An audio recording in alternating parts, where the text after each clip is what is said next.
Try and go for 12 straight victories. It's Brandon Woodruff for the Brewers. Mitch Keller makes just his third start of the month for the Pittsburgh Pirates. He was good against the Brewers earlier this season, 6 innings of 1-run ball. Woodruff's been dominant against the Pirates over the course of his career, and especially here at American Family Field. Brewers, can they make it a dozen in a row and go for another sweep? We'll find out next.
Milwaukee Brewers baseball on FanDuel Sports Network is brought to you by Menards. Save big money at Menards on all your home improvement needs.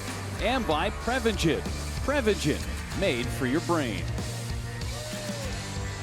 Lots of lines to get into the ballpark today. Another packed house at American Family Field as the Brewers finish up this homestand, trying to sweep the Pittsburgh Pirates and trying to get their 12th consecutive victory. Brandon Woodruff climbing up the mound to face Don Kelly and the Pittsburgh Pirates for the first time in a couple of years.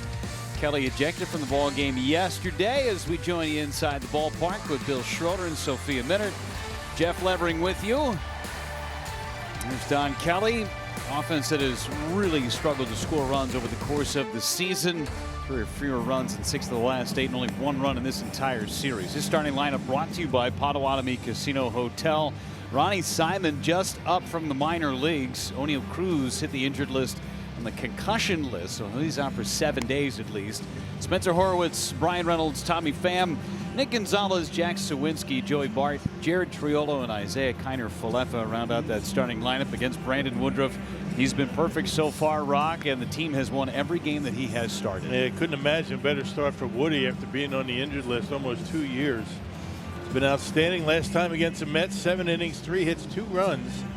Only needed 79 pitches to get through those 7 innings. He had 8 punch-outs in that start, making start number 16 against the Pirates. 7-3, his record so far. Let's check out the Landmark Credit Union defense behind Woodruff here this afternoon. Collins, Perkins, Frelick in the outfield. Siegler, Vaughn on the edge corners. Turang, Ortiz up the middle, and William Contreras, what's new, behind home plate. It's Anthony Siegler. He closed out the game yesterday on the mound. Yes, he did. Scoreless inning, gave up a base hit. He's at third base today. Get that left-handed bat in against Mitch Keller. Home plate umpires, crew chief Bill Miller. Edwin Jimenez is over at first. Ben May at second base. And Roberto Ortiz is over at third. Roof is half open today. A lot of sunshine, good weather, as Brandon Woodruff Started the first game against the Mets. He's got the last game against the Pirates in the homestand. The first pitch of today's action is fouled back, and off we go. They talked about those 79 pitches for Woodruff, most of them fastballs. 63 fastballs, 11 changeups, mixed in the curveball slider. Incredible what he was able to put together against the Mets. Just the 2 solo homers. Off the end of the bat, Siegler fields it. And he will throw out Simon, 1 up and 1 down. Early contact against Brandon Woodruff. There's that changeup. Good pitch for him. Check out today's Potawatomi Casino Hotel advanced stat, and it's Brandon Woodruff since July the 6th. The team is 26-4, plus 97 in the run differential, averaging over 6.25 runs a game. ERA under 3 as a team, and they've had 2 different 11-game winning streaks. A lot of people talk about Andrew Vaughn's presence in the lineup, but how about Brandon Woodruff just coming back? Yeah, I mean, his command has been incredible. Missing as much time as he did, almost a couple of years on the injured list. That shoulder problem, and well, he has been spot on. Down and away on Spencer Horwitz was 1 for 4 in last night's game. Pirates had 4 hits in all, and they've had 7 hits total on the series. Scored the 1 run, a homer by Joey Bart in the opener. Off the end of the bat, and it'll stay foul. There's Paul Skeens. Brewers in 2 straight starts at home against Skeens. He's gone 4 innings. Career shortest appearances for him against the Milwaukee Brewers. Yeah, 2 starts against Milwaukee right here. 8 innings for him in 2 starts. 8 runs allowed. Freddie Peralta was masterful last night, huh? Amazing. Was able to manage his pitch count pretty well. Pitch count was low. Got through 6 innings. Could have gone further. Struck out 7, walked 1. But with a big lead, yeah, save the bullets for next time. Especially coming off of an outing where he threw 108 pitches in 5 innings in Atlanta. Very efficient last night. 2-2 to Horwitz. Hit down the right field line. That is a foul ball. Curveball at the bottom of the zone. Yeah, Brandon's breaking it all out early on today. Fastball, curveball, 2-seamer, changeup. A lot of confidence in just about everything he's throwing. Woodruff has not allowed any more than 5 hits in any of his starts. He's had 45 strikeouts against just 6 walks. 6. Yeah. Didn't walk anybody until his 4th start, excuse me. Coming off that injured list.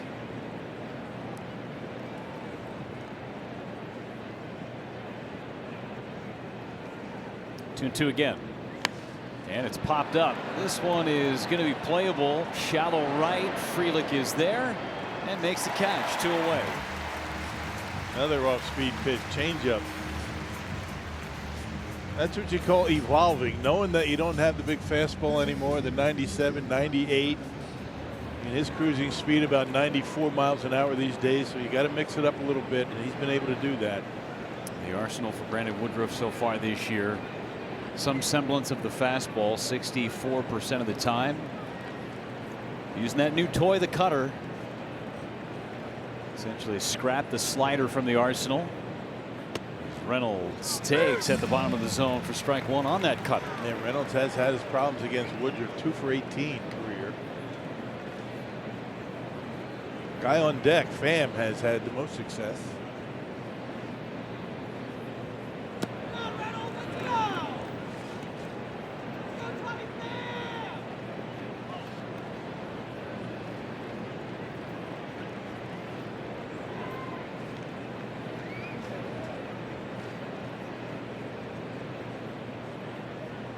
Swing and a miss. Beauty of a changeup. Yeah, Freddie used that pitch pretty well last night. Changeup slider for Peralta last night, as opposed to the start before. Fastball, curveball slider. Reynolds hits it foul, third base side. 93, it's there when Woodruff needs it. Later in the ball game against the Mets, he was touching 96. Good to know it's there when he really needs it. Another 1-2. Slightly low.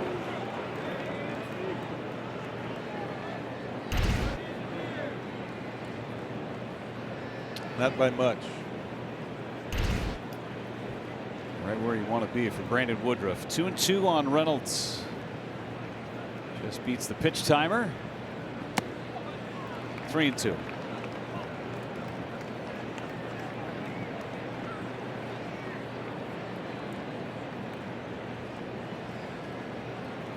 There's Pham waiting on deck.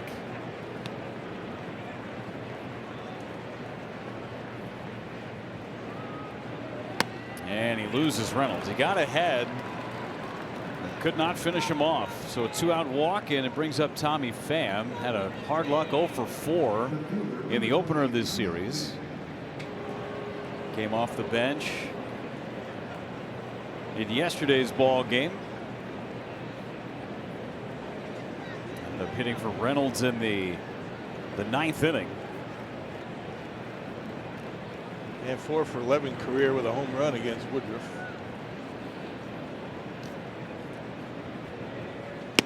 And takes strike 1. Couldn't have walked it across the plate any better.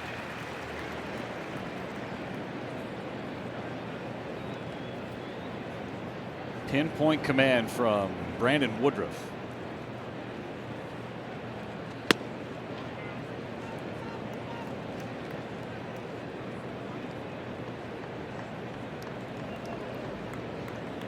As we said, his last time out, just 79 pitches in 7 innings of work. Allowed runs in the first 2 innings and then nothing after that. And a base hit for Tommy Pham, his first hit of the series. Reynolds is going to go from first to third as Perkins throws it in second base. Runners around the corners for Pittsburgh. Yeah, first hit of the series, but Tommy Pham has hit the ball hard just about every time up. Barreled up in 4 at bats, first game of the series. Able to hit it hard into center field. All but 1 plate appearance in the series. He's had an exit velocity of over 100 miles an hour. Here's Nick Gonzalez. He's 1 for 8 in the series. He's given them problems to the Brewers in the past, though. Had a 5-hit game in this ballpark back in June.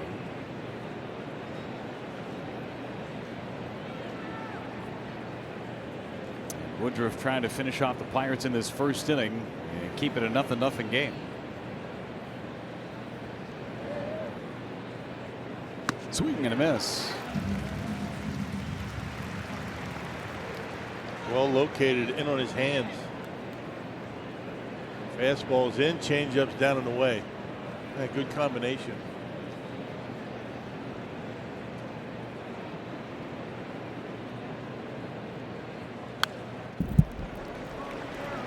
It's ahead 1-2, trying to finish off Gonzalez.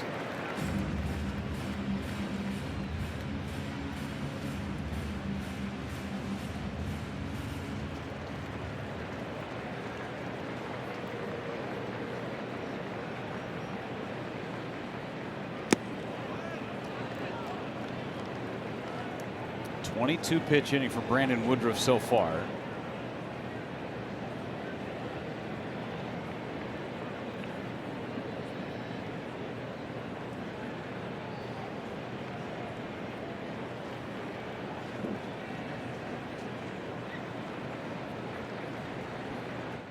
Ground ball off of Woodruff's glove to Ortiz on the backhand, throw to first. Yes!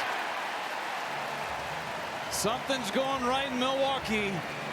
1-6-3 it goes, and Woodruff puts up a 0 in the first.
No score, bottom of the first inning. Brandon Woodruff working his way out of a first and third situation with a couple of outs. Pat Murphy and his squad, they're just on a burner right now. There's no other way to say it. 13th team with 2 11-game winning streaks in big league history. First in the National League since 1935. Batting order brought to you by Potawatomi Casino Hotel. A lot of the same cast of characters from last night's 14-0 victory. Anthony Siegler is in the number 8 spot at third base. As Mitch Keller is on the mound, the first pitch to Frelick is high for ball 1. Brewers have seen a lot of Mitch Keller. Yeah, veteran right-hander, 7th year in the big leagues, all with the Pirates, making start number 10 against Milwaukee. Earned an average just a tick under 5. He's 1-5 against the Crew in his career. He's won his last 4 decisions, but that covers 8 starts. Earned run average in that time span as the pitch to Frelick is chopped foul off of his front foot. And it's 1-2. Over his last 11, ERA of 3.52. Here's the foul ball off of Frelick's foot. Ooh, right off the top. Yeah. And Keller will throw some curveballs. He's got a sweeper. 2 different fastballs, not overpowering, about average velocity, about 94 miles an hour.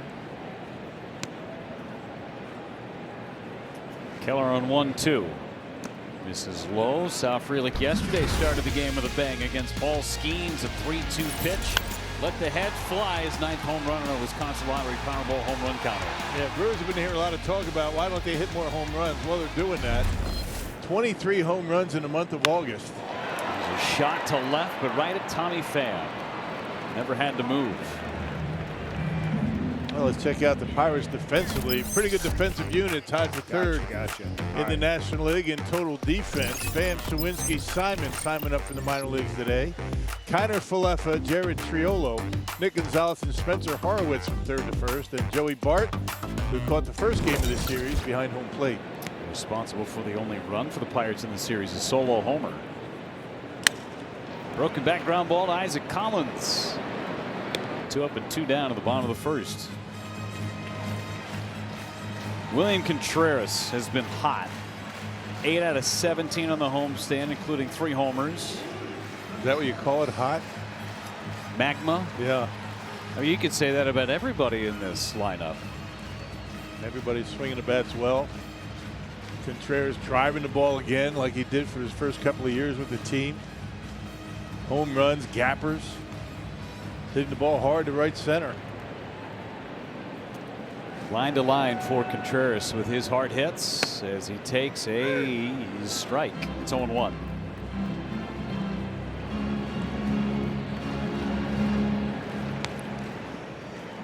Average nearing 260 now for Contreras. Wave and a miss. He's doubled up his home run production over the last dozen games.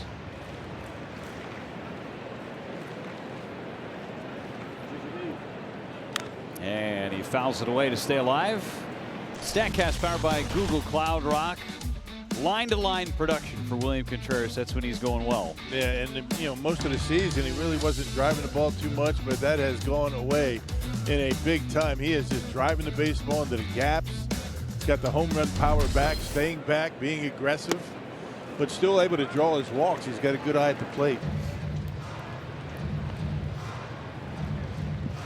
See those numbers, last 14 ball games, 375. That includes a span where he was 0 for 15 at one point. And wave and a miss. There's a good slider from Keller. He goes 1, 2, 3 through the Brewers in the bottom of the first inning.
Series finale between the Brewers and the Pirates. Brandon Woodruff and the crew chasing their 12th straight win, and our Gruber Law offices called to the clubhouse. Brandon Woodruff talking about his season overall. The first 6 games for him, couldn't ask for a better start. The Brewers have won each of those starts. He's allowed just 9 earned runs, just 6 walks, and 7 home runs, and they've all been solo home runs. And so for Brandon Woodruff, he said, I'm not really concerned about that. He said he's typically, the solo homers aren't going to beat you. It's when you've got runners on base like he did in the first inning. You know you've got to execute in those situations. And he said part of it too, the velocity. He's averaging around 93 miles per hour on the fastball. He doesn't quite yet have the consistent 96 that he had before his shoulder surgery. So he said there's a little less margin for error there as well. But overall, excellent command. He's been aggressive in the zone. He knows hitters are going to be aggressive. It was Juan Soto and Starling Marte who homered against him that last start against the Mets guys. But you could not ask for better command than what Brandon Woodruff has had so far early. Yeah, thank you so much, Sophia. And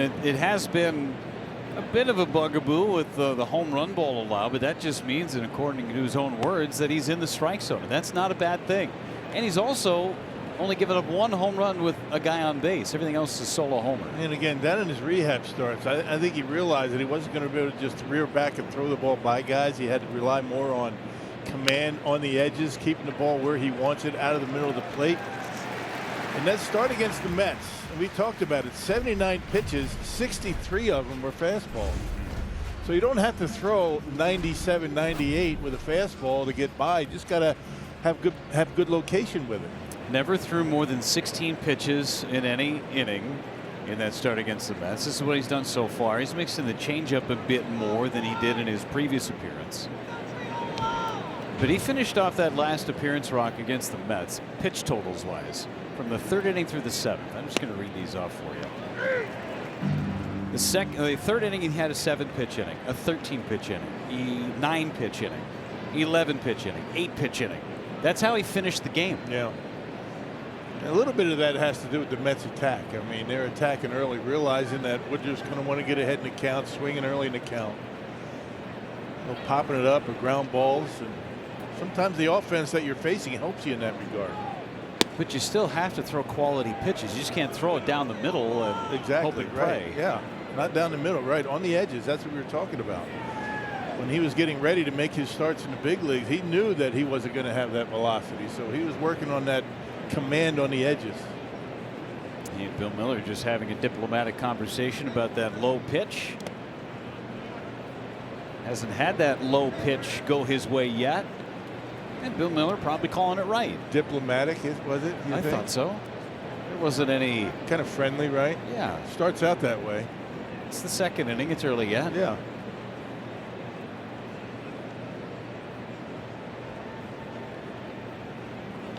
Ground ball left side, through, base hit. Just a C-nice single to left for Joey Bart.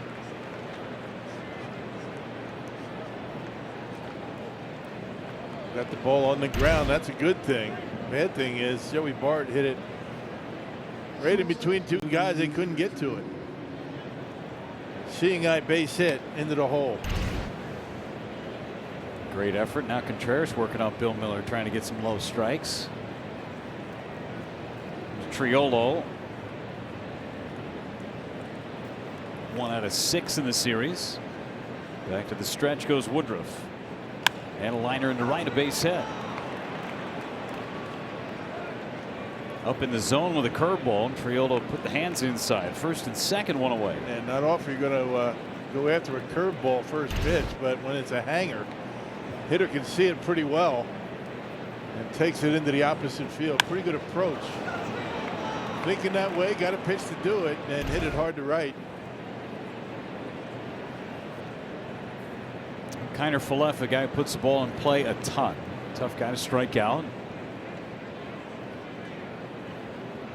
Ground ball to short. 6, 4. Safe. Yeah, Joey had a problem getting out of his glove. Kind of double clutched on it just enough to allow Kiner Falefa to beat at first base. That's a room service double play ball. Check it out. Watch Joey. Can't get the ball out of his glove initially. Maybe had a bobble with it, and that's what cost him the double play. Close play at first base. Doesn't go the Brewers' way, but it's that little bit of timing Kiner Falefa able to leg it out. Ronnie Simon, ground ball to third his first time up, and takes strike one. The same situation for Pittsburgh as they had in the first. Runners on the corners with 2 outs.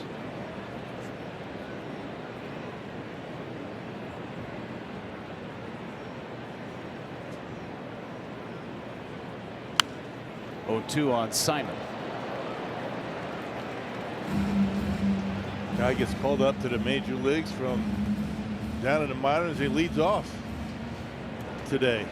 Yeah, get him right in there. Put him right in the fire.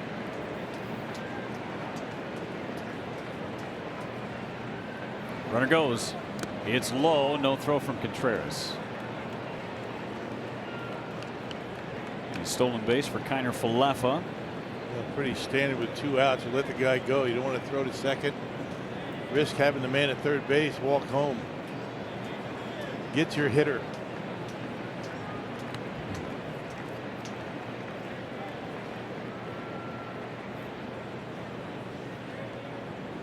Got him. A little fastball by him in 95. First strikeout of the game for Brandon Woodruff, and he strands a pair of Pirates.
Milwaukee Brewers baseball on FanDuel Sports Network is presented by Northwestern Mutual.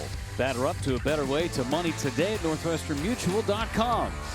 And by your Wisconsin Toyota dealers. Toyota, let's go places. Brandon Woodruff stranding 4 Pirates so far. Brewers doing 1-2-3 against Mitch Keller in the bottom of the first inning. Christian Yelich set to lead it off in the second. Couple of homers for Yelich in the series. Went opposite field last night for number 23. One of 5 home runs hit by the Brewers. New season high. Yelich fouls it away. He's had a lot of success against Keller in his career. 7 for 18. 3 walks in there. That's a .389 batting average against Mitch Keller.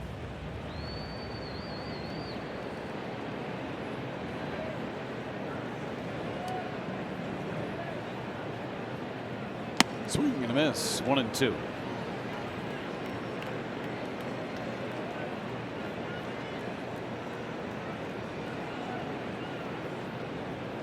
Keller, an Iowa kid. Always been a Pirate going in. And called third strike. Looked to be a tad up, and Christian Yelich thought the same thing from Bill Miller.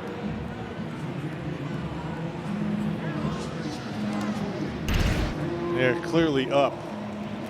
Not by much, but it was not a strike. It had the corner. He only knows his strike zone as well as anybody, but I think Joey Bart made that one look a little better than it was. Here's Vaughn, and he'll take a strike.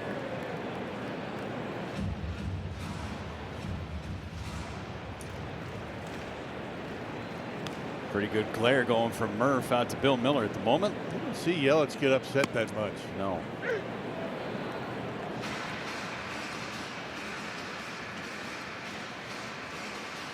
Pretty even keeled.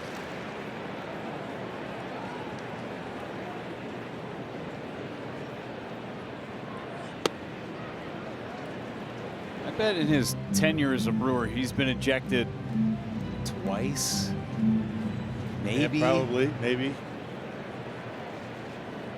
know, it doesn't show a lot of emotion, good or bad, actually. Yep.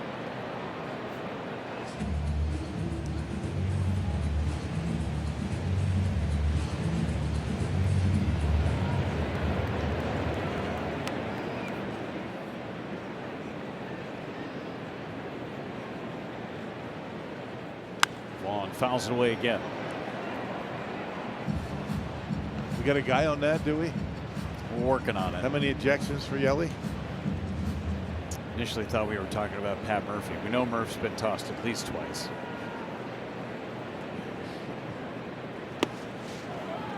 Heck, I've almost been tossed a couple of times. From the booth? Yeah. I figured you'd do it once or twice. I probably should have.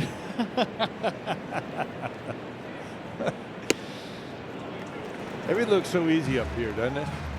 Calling balls and strikes from the booth here in the monitor. Yeah, that's not a strike. A little different down on the field. In real time. Yeah. Fouled away again by Vaughn. 8 pitches so far in the sequence. The umpire doesn't have the box up there like we do.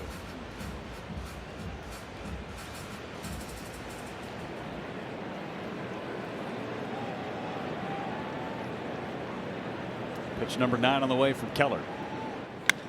To center field. Sawinski back over his head and off the wall. Vaughn hustling for second. He is in with a double. Just missed a homer. I'll say that was an amazing swing right there. Pitch down. A little bit away. He just pulls the hands in. And, you know, the bat speed at the point of contact with this guy. I mean, check that out. I mean, a little bit of an uppercut. He catches it perfectly. Look at the balance and the follow-through. The high follow-through gives you that backspin, and that's what allowed that ball to carry over Sawinski's head. A bullet off the wall in center. And in scoring position for Bryce Terang. And he takes high. Terang with 6 homers in his last 9 ball games. He's homered in 4 straight starts.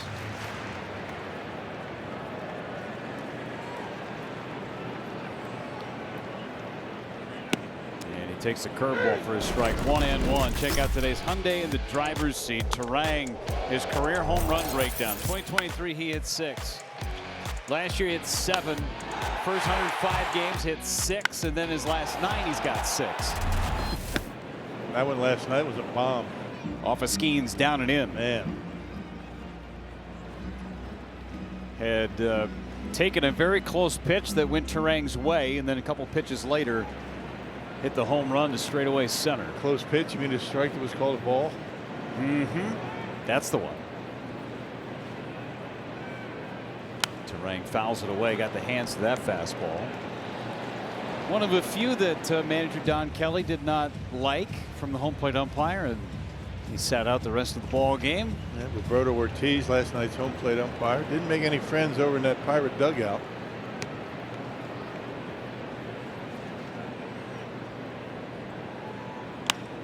Flare to left for Pham. 2 away.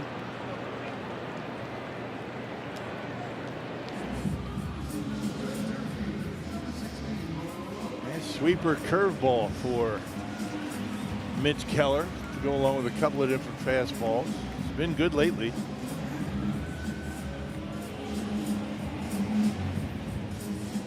What he's done thus far. Don't see any change-ups on that graphic.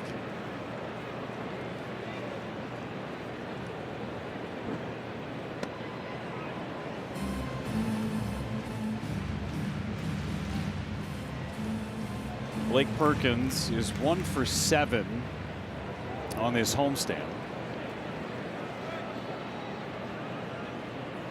should say, in this series against the Pirates. On the homestand, he's 3 for 15.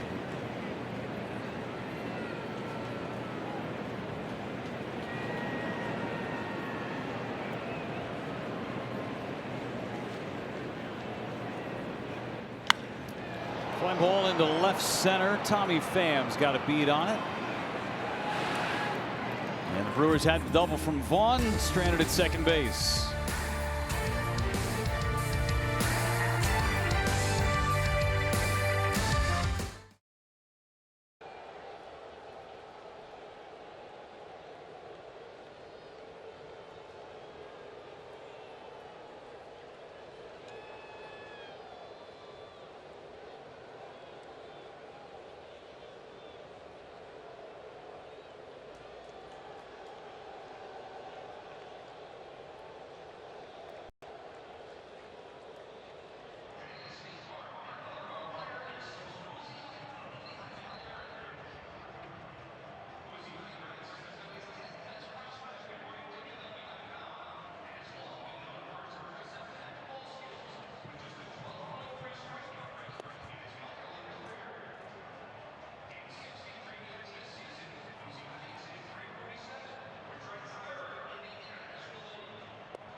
Honoring Bob Euchre with a special golf umbrella giveaway for the first 25,000 fans at the game on Saturday, August 23rd. The umbrella features a plaid design and new signature. And get your seats at brewers.com/giveaways.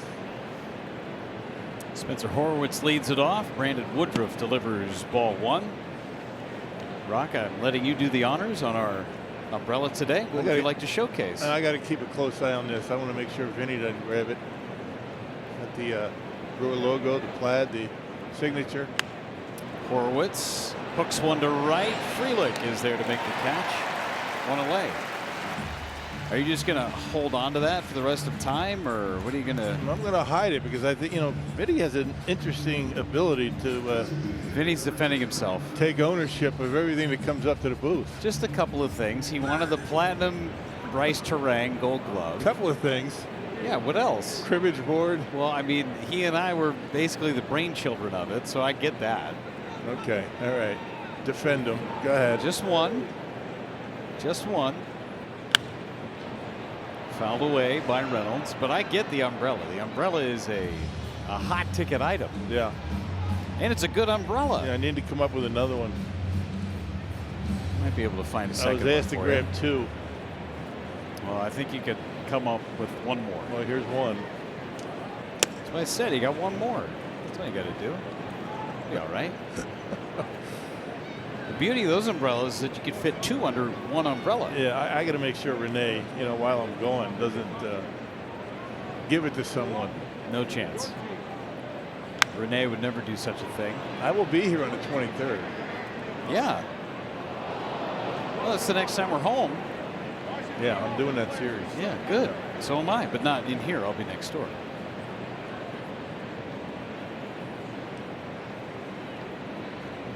Crickets. Strike 3 called. There you go. Reynolds rung up. Perfect pitch. 93 miles an hour right on the outside corner at the knees. Not much anybody can do with that, even Brian Reynolds. 4-seamer. Bingo. Tommy Pham, a base hit. One of the 3 hits for Pittsburgh. Tried the cutter and missed.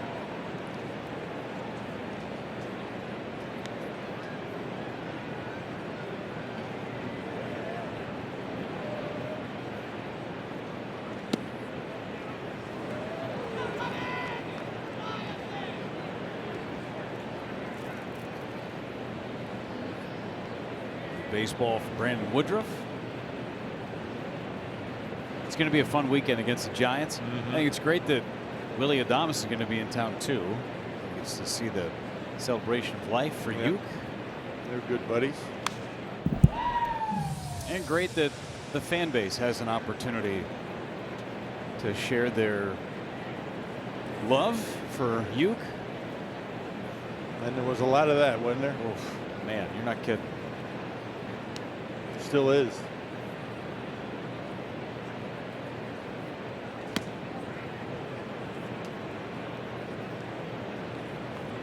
Been a lot of conversations about the way this team has been playing recently. The 11-game winning streak this time, the 11-game winning streak last time, 26-4 since the debut of Brandon Woodruff 30 days ago. Pham checked the swing. Did he go? He did not. So it's a walk to Tommy Pham with 2 outs.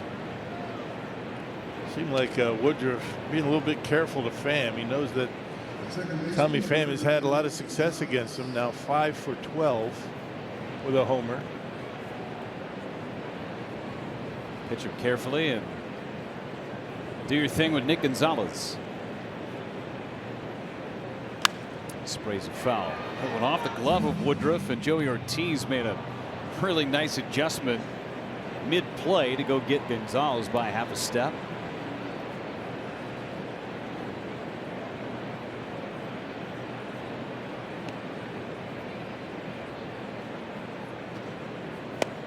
And he carved him up there. The two-seamer started on the corner, ended up in off the plate.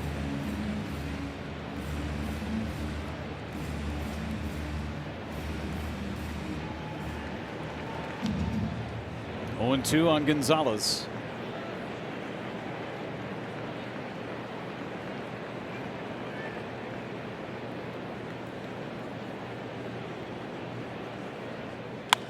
Into right, just off the fists, and a base hit. Not the spot that Woodruff wanted to lead that pitch. Yeah, 0-2 pitch. He had a few pitches to play with.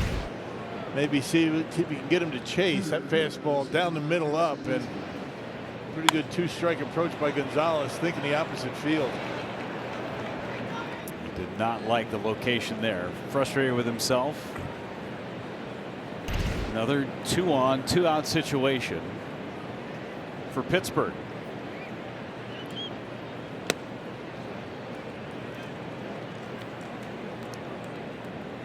A team that has struggled to score runs all season long.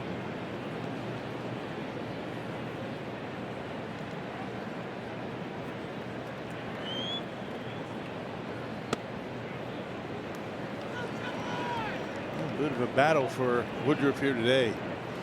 Just the opposite of what he was able to do against the Mets. Command has not been today what it's been in his first few starts.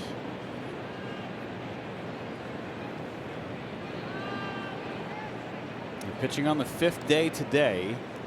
He's typically had more than his normal 5 days of rest too.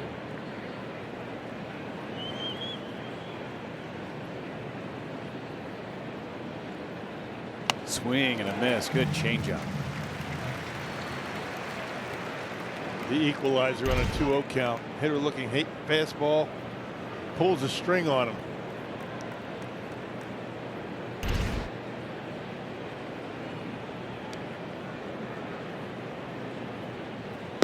Yes, he did. 2 balls, 2 strikes. Threw it again.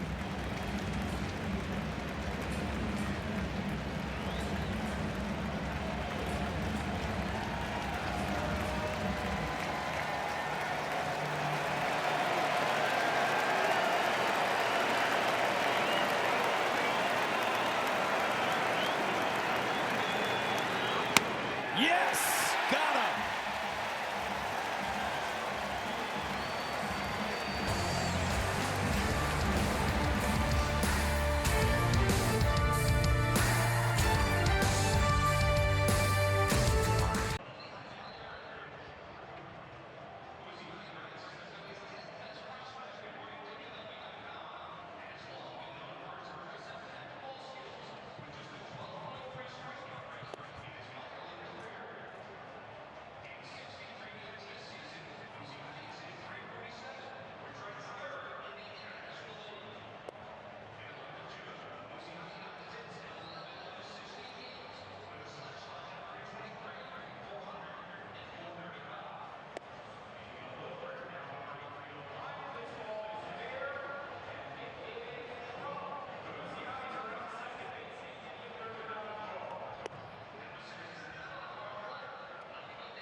out-of-market game live or on demand. Plus, stream MLB Network 24/7 for the entire season. Blackout and other restrictions apply.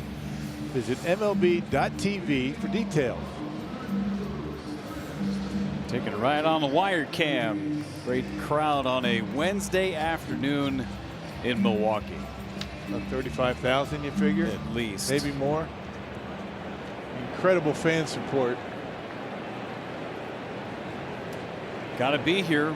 Just never know what you're going to see at the ballpark. Last night, 14-0 over Paul Skeens. Today, get to see Brandon Woodruff and an opportunity for a 12-game winning streak. Yep. Ziegler takes down and in. And why wouldn't you come to a game? I mean, they got a pretty good product on the field. A lot to do at the ballpark. Great food. There you go. Get some churros there. We had delicious cheese curds. Ground ball right back up the middle, a base hit. Ziegler leads off with a single, a slight bobble. Here's the throw to second base. Ziegler's in, taking advantage of every little inch. There's never any quitting any of these guys. I mean, never taking anything for granted. Assuming that's going to be just a single. Ziegler takes a big turn. Sawinski bobbles it. And he gets into second base easily. That's what you call a hustle. Pat Murphy talks about it all the time. It's just the threat, not necessarily the actual stolen base, but the threat of the stolen base, the threat of taking the extra base. And that's why Sawinski felt like he had to be quick with it. Here's Ortiz. High and tight. Joey's had real good success against this guy. 5 for 8 in his career, I'll say. Corners are up for Pittsburgh. There's a strike on Ortiz. 4 out of 9 in this series, had 3 hits, including a pair of doubles in last night's game. For Joey Ortiz. Batting average inching closer to 230.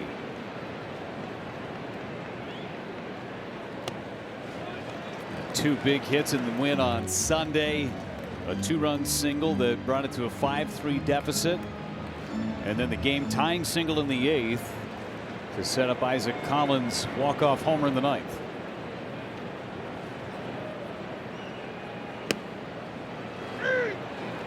Painted on the corner. It's 2-2. Ortiz, especially during this 11-game winning streak, to Rock. He's had hits in 9 of these 11 games. Being much more patient at the plate. That was a big thing for him early on in the season, was the pitch recognition, pitch decisions. Pitch decisions, right. I mean, knows when to take a pitch. Not swinging much out of the strike zone. Doing everything that you would ask of a number 9 hitter, working the count.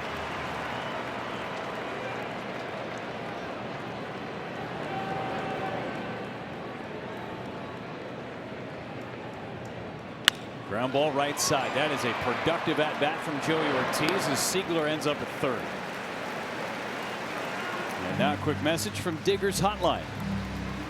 Hey buddy, does even your project need Digger's Hotline? There could be electrical, gas, or internet lines right under your feet. Every time you dig, Digger's Hotline.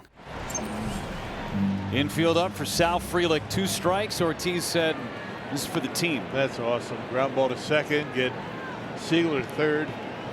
Productive out. And a base hit up the middle. 1-0 Brewers. Sal Frelick drives in the first run of the game.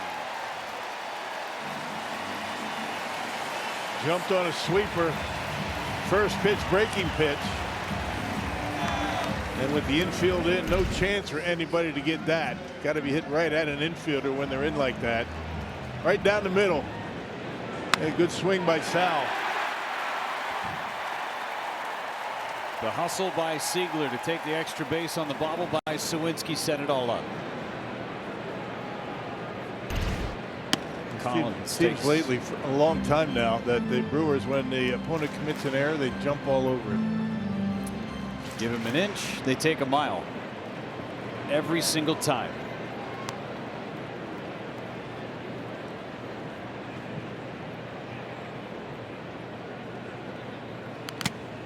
Fouled off of Bart.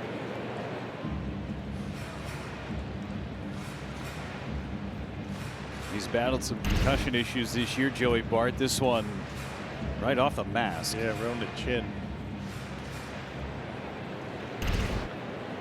It still hurts, even with the mask.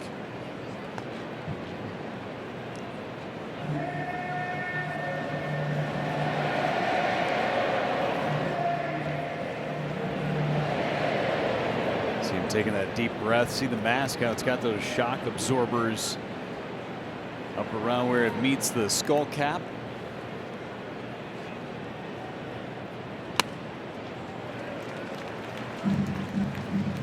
Technology is incredible, right? You know, the springs like that, shock absorbers. Got the sunshades at the top of the mask.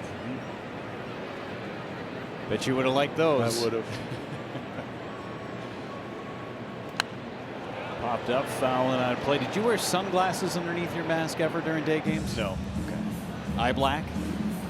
Eye black, yeah, but I had the patches because Yeah. the eye black, you know, I sweat a lot. Sure. No surprise to anybody.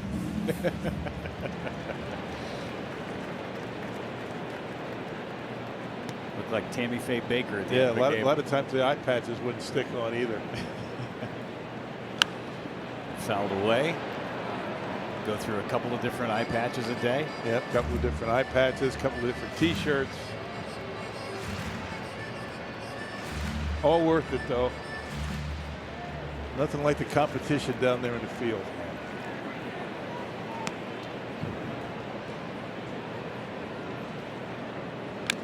Get fouled by Collins.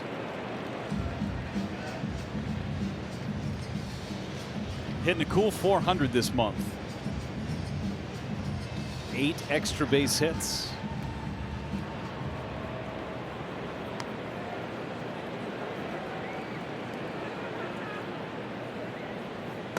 Good take. This is an Isaac Collins type of at bat. He's been doing this basically since the middle of May. Yep. Team is 50-16 when he starts in left field. 3-2, runner goes, swing and a miss. Bart's throw to second base is into center. Frelick gets up and stops. Yeah, good throw. They have Sal. And the arm drop for Joey Bart, who's normally pretty good behind home plate. That was not a very good throw. Not a big lead, decent jump. Good throw, gets him easily. That wouldn't even have been close. Stolen base for Sal Frelick. He's in scoring position for Contreras. Third strikeout for Keller.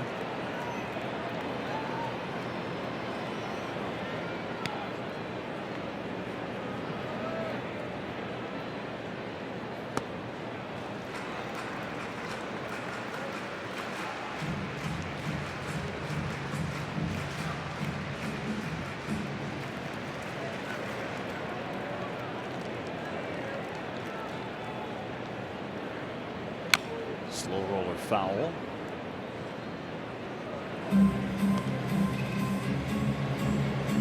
Struck out in the first in Contreras. Siegler got leadoff single, got the second on the bobble, and scored on the base hit by Frelick. Station to station.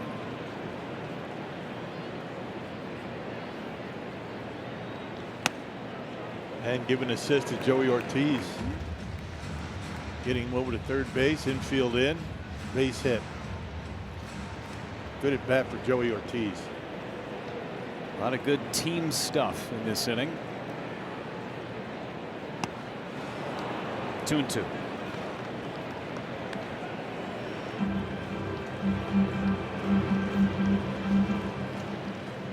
Three home runs in that Mets series for Contreras.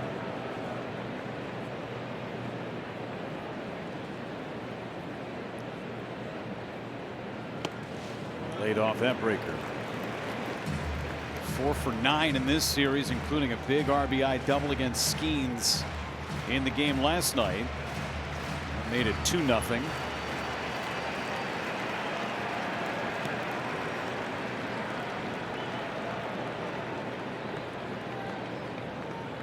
And he takes ball 4. Sets it up for Yelich. That was a good walk by Contreras. He just didn't look all that comfortable in those breaking pitches, did he? He was kind of jumping at the baseball a little bit, but had the presence of mind to take some pitches off the edge, down in the dirt.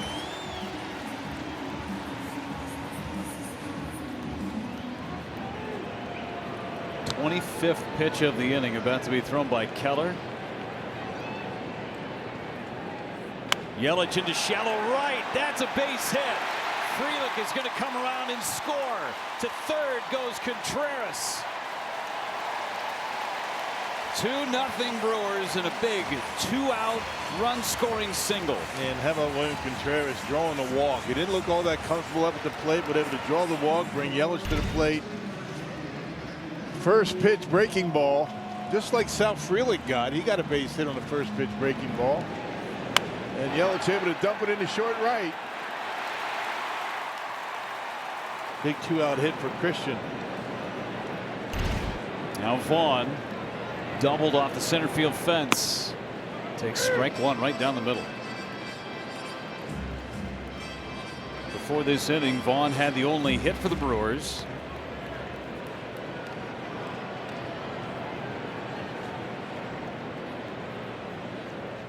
And that is hit sharply, but right at Gonzalez.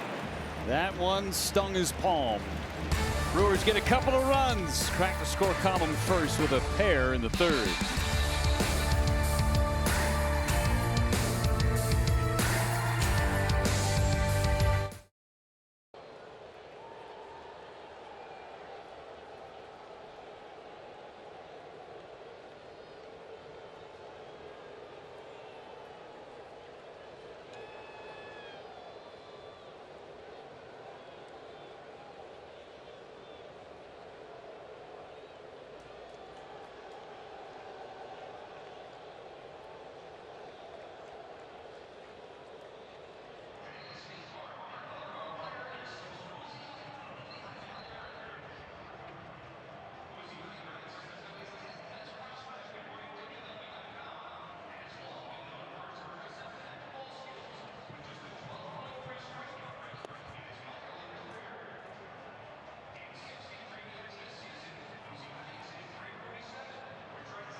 The Brewers chasing their 12th straight win. It's a 2-0 lead here in the 4th inning. Brandon Woodruff back to work, and a couple of Brewers rehabbing. The first being Jake Bauers. He's dealing with a left shoulder injury. He actually left the team today. He's going to go meet the Nashville Sounds in Durham, hoping to get at least a weekend's worth of play there, and then hopefully be ready to go to be activated. And Rhys Hoskins has missed the last month with a left thumb injury, and he was initially in a splint for a couple of weeks. He's ramped up his activity. He's doing everything on the field. He started hitting off of the machine.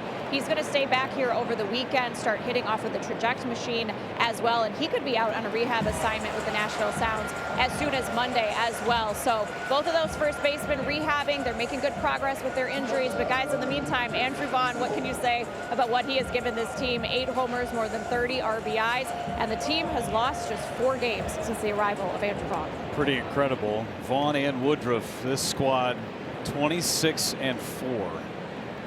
And pretty good chance they're going to keep getting better. With those 2 guys coming back, they'll find a spot for them. Jared Triolo is the hitter, and a swing and a foul off of Contreras. It's 0-1. And oh, by the way, Jackson Chourio continues to improve too. Yeah, Brewers doing this winning streak without him, without Mizorowski, and without Rhys Hoskins. Pretty impressive stuff. The Brewers just gave Woodruff a 2-0 lead. He's ahead 0-2 on Triolo. Looking for a quick and shutdown inning.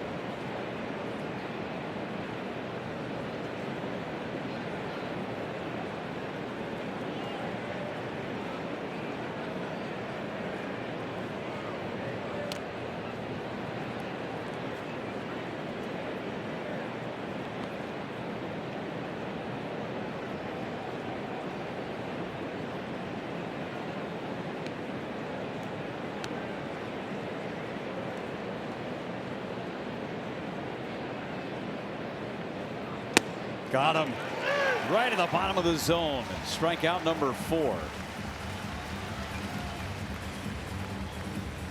Man, starting to come back for Woodruff. This is perfect down in the zone. It had the plate, but right at the knees. Not sure what you're looking for. Clearly not that. Kiner Falefa reaching a fielder's choice in the second.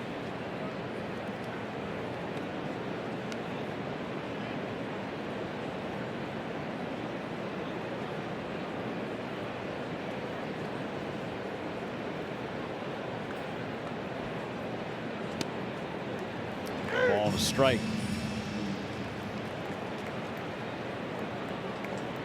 I think we're going to be in that 37,000 range today. Just a hunch. If you're into wagering.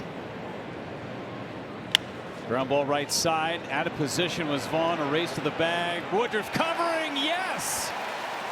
A 9-pitch inning for Brandon Woodruff. It goes 4-1 on the putout. Brandon Woodruff had to beat Kiner Falefa there. Just like a quarterback, Terang leads Woodruff to the bag.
Two to nothing Brewers. Rock, let's go inside the play. Brought to you by Freighter at the Medical College of Wisconsin. This is a PFP clinic.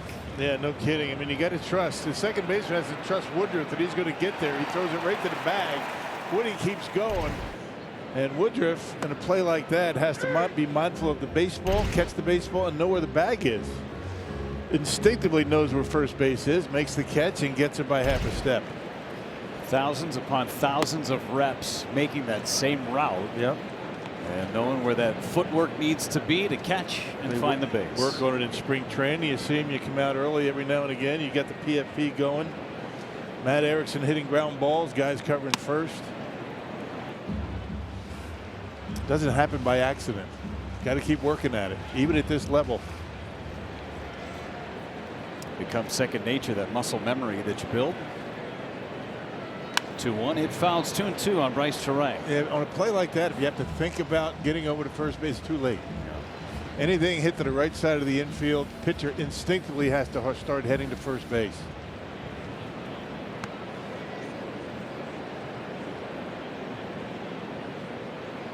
Strike 3 called. Caught that inside edge, and Terang rung up. He didn't like it. Time now for today's Spectrum game reset. Brewers with those 2 runs in the bottom half of the 3rd inning. Frelick's had an RBI in each of his last 4 starts. And Brandon Woodruff putting up 0 after 0 after 0. What can you say about this pitching staff, the way they've been operating as of late? I mean, all year for that matter. They have been something else. Starters, relievers. The Brewers are now 2nd in the National League in team earned run average. Just a point behind San Diego.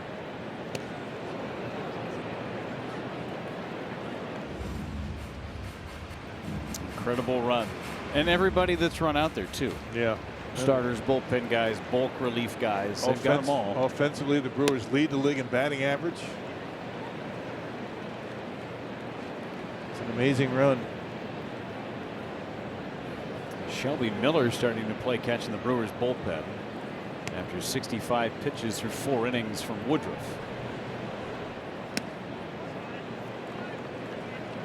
Brewers now 2nd in runs scored. Who would have thought as the team entered the month of May? Even later than that. And that just barely missed. It's ball 4 on Blake Perkins. Saw a shot there of Chris Hook talking with the head athletic trainer Brad Epstein. Randy Woodruff in the background there. Maybe that run to first base. Maybe something grabbed him. Let's hope not. I mean, that smile on his face is telling you that he's okay. He and Bryce Terang having that conversation. If he was not feeling well, he wouldn't have that smile. Check out Brandon Woodruff running to first base. Doesn't look like anything's wrong with him. Hard to tell with Woody, though. He hides it well.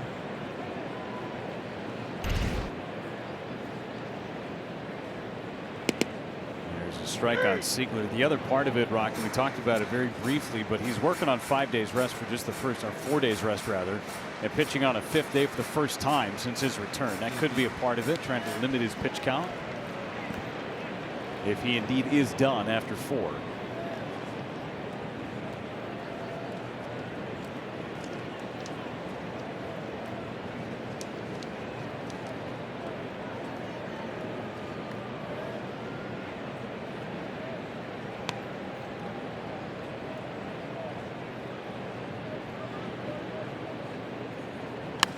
Foul, spoiled a tough pitch. You know, when you're talking about trying to protect a pitcher, it's not just the pitch count, it's the up downs, right? He pitched 7 innings his last time out.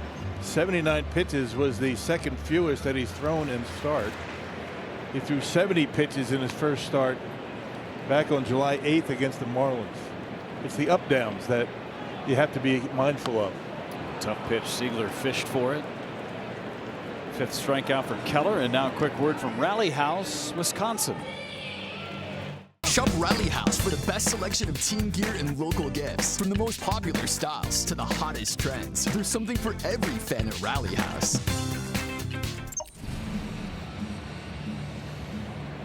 Joey Ortiz, productive team at bat in the 3rd. Good take for ball 1. Looked like Perkins was leaning towards 2nd. Maybe a good time to try a steal.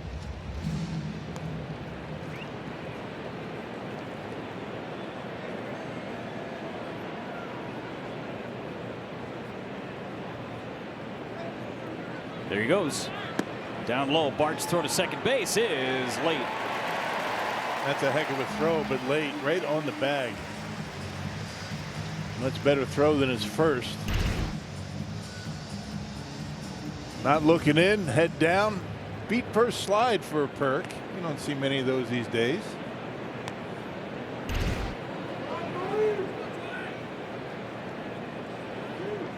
Tell you, if more guys slid into the bag feet first, I know Major League Baseball is taking away the laying your leg down in front of the second base bag. But if more guys slide in feet first, infielders are not laying a foot or a leg in front of the base. Yeah, those cleats can hurt. You're right.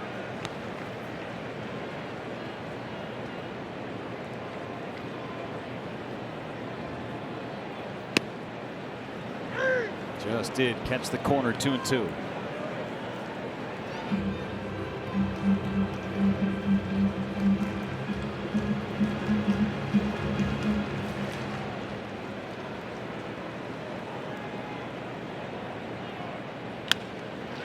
the hole, a base hit. Perkins sent around third. He'll score. Another 2-out RBI from Joey Ortiz. And another breaking pitch. Keller has made some mistakes with that pitch today. Frelick's base hit was on a sweeper. Yelich's base hit on the breaking ball. And now Ortiz with 2 strikes get a breaking ball and bounds it into left field. So the stolen base and the base hit. Brewers tack on another run. And another 2-strike, 2-out base hit for Joey Ortiz. Is Frelick to right. Back Simon looking up. It's off the top of the wall and a bounce. Ortiz around third. He'll score 4-0, and the 2-out nightmare continues.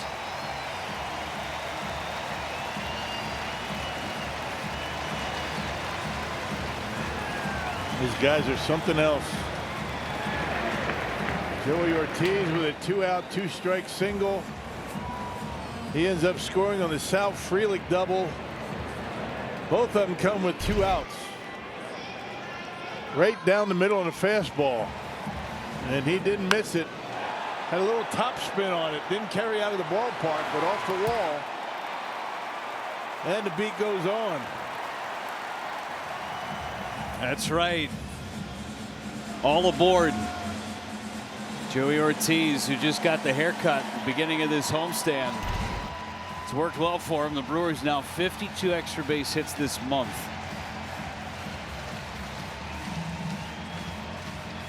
Who says it can't slug? Not these guys. No. Just a relentless offense. Collins takes strike 1. Up and down the batting order. Bottom of the order has been really good today. Couple of hits, a walk, 2 runs scored.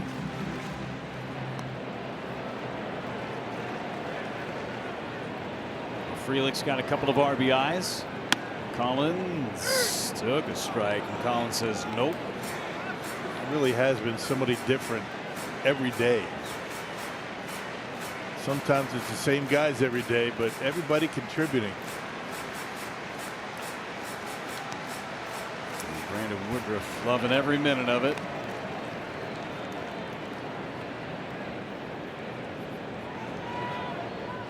Collins down the left field line, a fair ball and into the corner.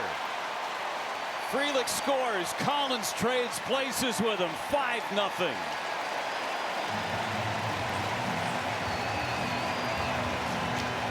Three consecutive base hits for the Brewers with 2 outs. 3 consecutive hits to drive in runs. Look at that approach. I mean, a spinner that was up and away. Collins didn't try and pull. That's just a great at bat. Great swing. Waiting back, driving it down the line and left. And a 5-0 lead. Contreras a BB in the left. Here comes Collins. Throw from Pham is late. They keep pecking away.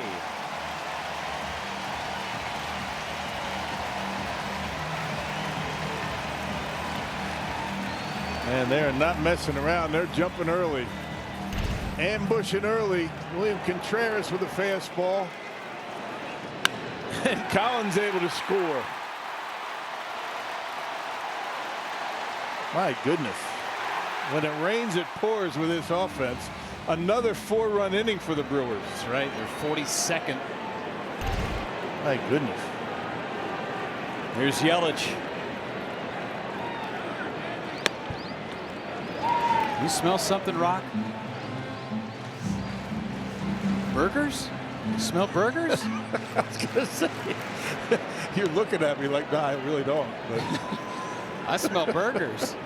Up 6, and there's a lot of game left. Yelich into left center. Got it off the fist. Pham is there and makes the catch. I was smelling cheese curds, that's it. I don't know, those grills are getting fired up. 6-0 after 4.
Milwaukee Brewers baseball on FanDuel Sports Network is brought to you by Potawatomi Casino Hotel. Your win is waiting. Throwing it back to 1987. Team streak, Rock, you were a big part of it. George Webb's. Brewers are a handful of outs away from it. He's got a rally beard just like Brandon Woodruff had. Yeah, Brewers, we started out 13-0 that year. Yeah, what a start. Longest winning streak in franchise history as Shelby Miller takes over on the mound for Brandon Woodruff after 4 scoreless innings. Went through the order twice. Our Gruber Law offices, one call, that's all. Call to the pen brings in Shelby Miller. Yeah, picked him up from Arizona back on July 31st. Saw him pitch first game of the series. That was Monday against these Pirates. A 3-up, 3-down ninth. His 3rd appearance as a Brewer. And there's a line drive to center, a base hit for Ronnie Simon. 5th hit of the game for Pittsburgh. Yeah, split finger fastball up in the zone, and Simon able to barrel it up. Shelby Miller can hit the upper 90s with his fastball.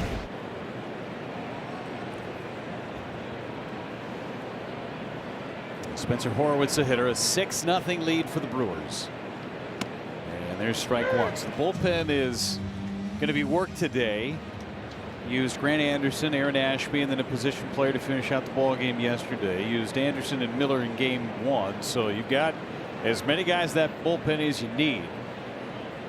An off day tomorrow, but then after that starts the stretch of 19 games in 18 days. Yeah, then the fun begins. A lot of games against the Central. Got that 5-game series against the Cubs at Wrigley.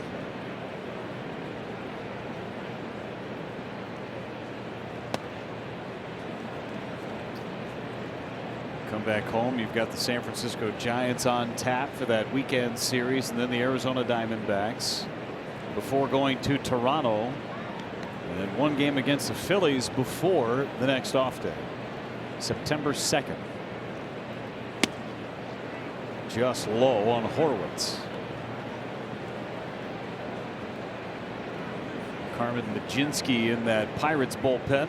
More than likely get the bottom of the 5th.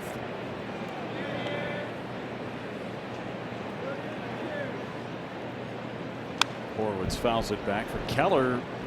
He had allowed more than 3 runs just once in his last 11 starts. That was a game at Colorado on August 3rd. Brewers got to him. 6 runs, 7 hits in the last 2 innings.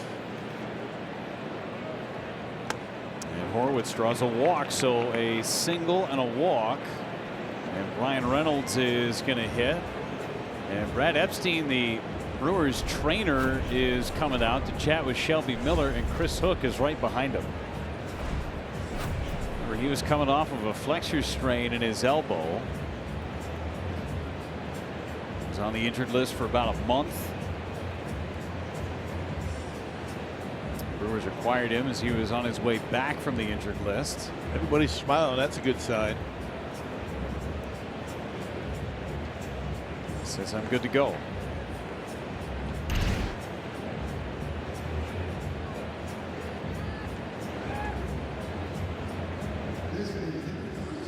Nothing to really be worried about there from the untrained eye.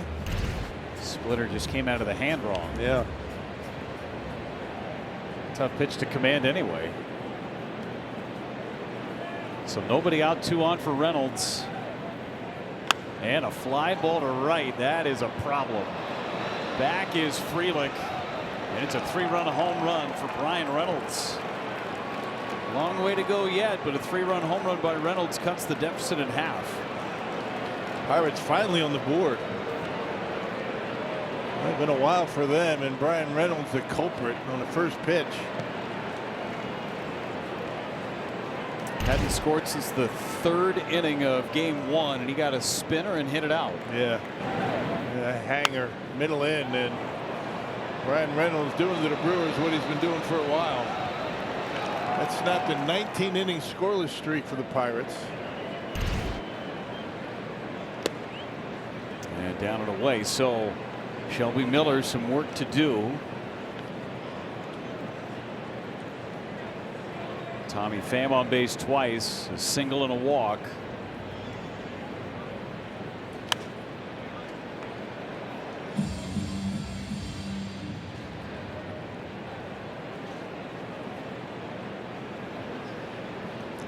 First home run that the Brewers have allowed in this homestand with a runner on base. Everything else have been solo homers. Chopper on 2 hops out to Teray. First out of the inning.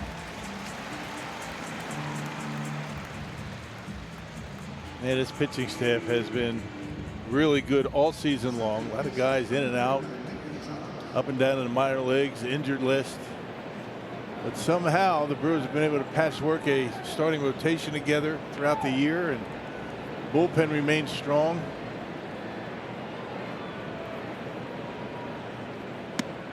Strike 1 on Gonzalez. And the way things are going in this series, the offense is getting all the headlines, but the pitching has been outstanding.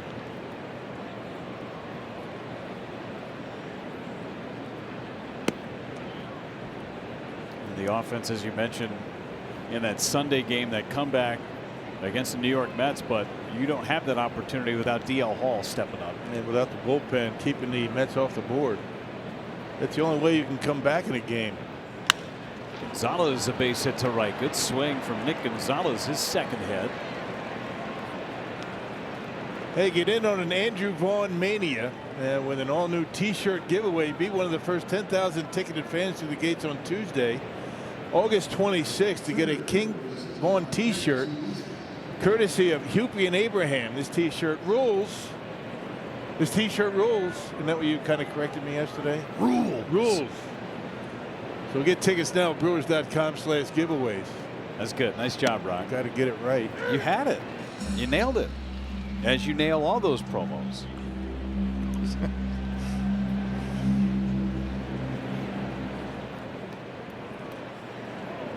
Brewers bullpen starting to work as Sawinski takes a hair outside. Nick Mears is playing catch. 3-run homer off the bat of Brian Reynolds, making it a 3-run game.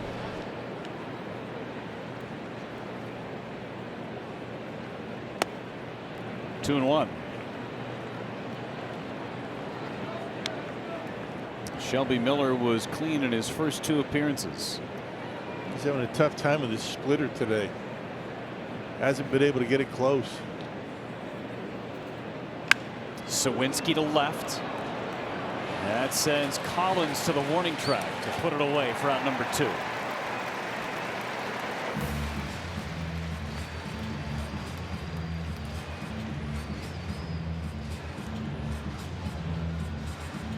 And Miller's been around long enough to know when he needs to buckle down and get to work.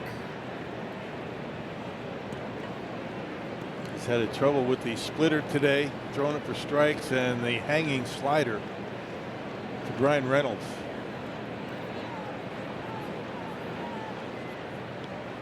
Swing and a miss. There's a good splitter to Joey Bart. Yep.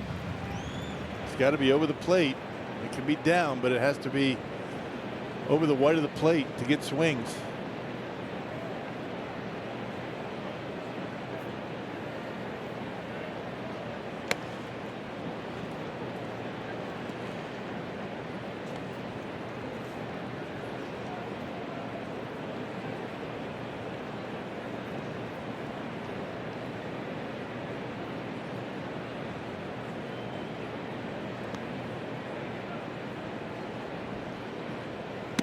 There's a strike.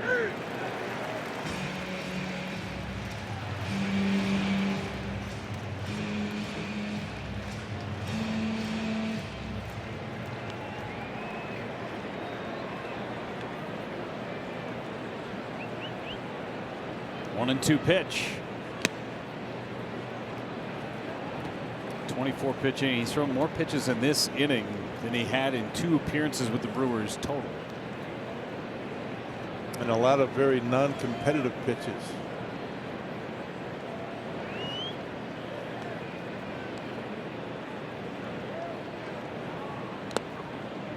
So it's 3-2 on Joey Bart.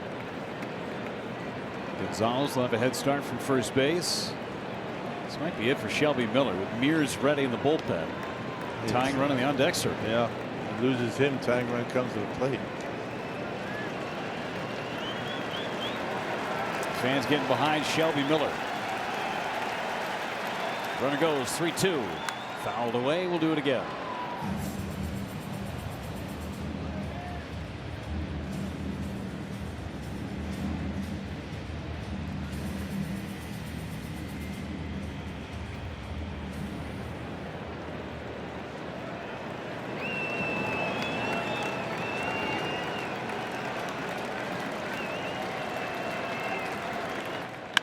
To center field, Perkins. It is over his head, and it's going to go over the yellow line. It's going to save a run for the time being. Gonzalez will be sent back to third base after the automatic double by Joey Bart. Yeah, that's a break right there. That certainly would have scored a run. And one hops over the wall. Ground rule double. Umpires aren't putting Gonzalez back to third yet. Someone's going to have to tell him you can't go to the dugout. Now he's finally making a reverse out to third base. Bill Miller finally placing the runner where he should be, and Pat Murphy's out to go make a pitching change. Nick Mears is coming into this game trying to clean it up. 2 men on, 2 out. Tying run coming up for Pittsburgh.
Get ready for Golic and Golic, featuring Mike Golic Sr., Mike Golic Jr., airing on FanDuel Sports Network. Weekdays starting at 2 p.m. Bringing the heat with bold takes, big personalities, and some of the biggest names in sports. Don't miss the action. Weekdays, 2 p.m. only on FanDuel Sports Network. Nick Mears takes over Rock with runners at second and third and 2 outs. And facing the number 8 hitter, Jared Triolo. Well, Mears accustomed to coming in with men on base. Only 12 of 38 runners that he's inherited when he's come in have scored. We saw him last on Sunday against the Mets, and he picked up a win. A scoreless 9th inning. Pitching in the 9th when the Brewers were down a bunch of their guys in the bullpen. Put up a 0, got the win. Here's Triolo. No throw behind the runner.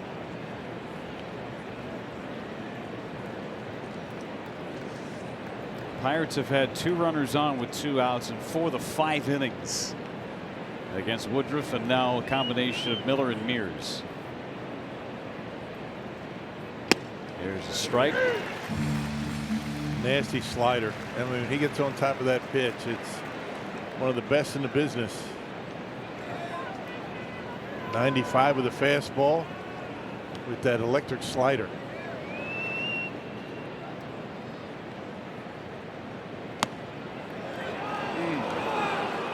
It's been there today, but not that time. 2-1 on Triolo.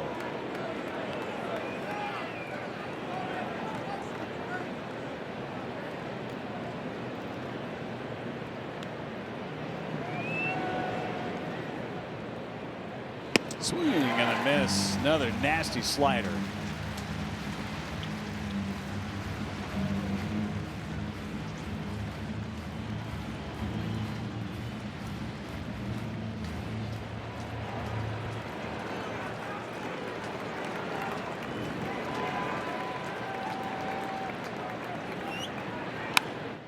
Away, went to the fastball down the middle. Now you go back to the slider. Thought maybe he'd go back to the slider initially. He probably was thinking that's what Triolo was thinking. Maybe sneak the fastball by him, but he's able to get a piece of it.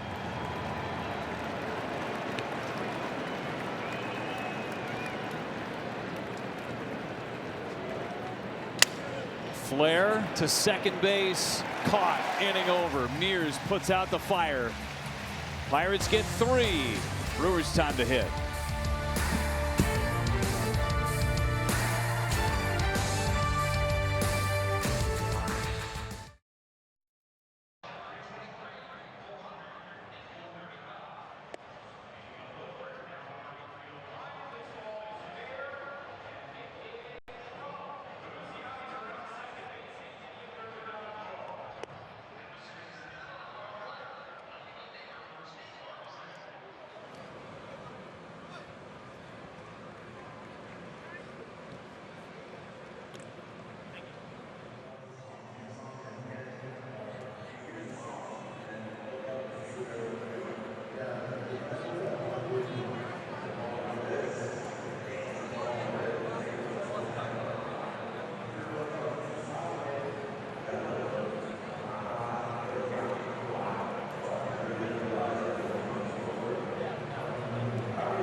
Six to 3, bottom half of inning number 5. Brewers looking to tack on a few more runs against Carmen Majinski, who's coming into this game for Pittsburgh out of the bullpen.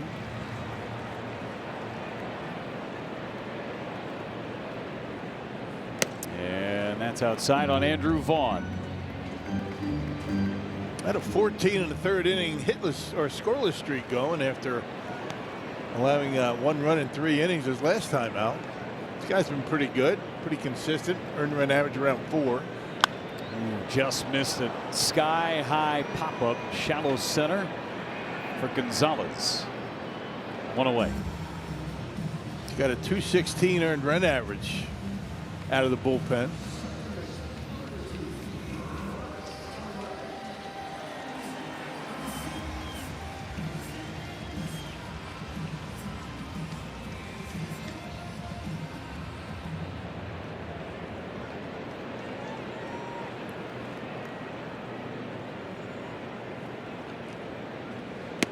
Turang takes a strike. He's been in and out of the rotation a bit. Carmen Majinski. He's the bulk guy. He's made 9 starts. Much better out of the pen. Good looking changeup. He's got great stuff.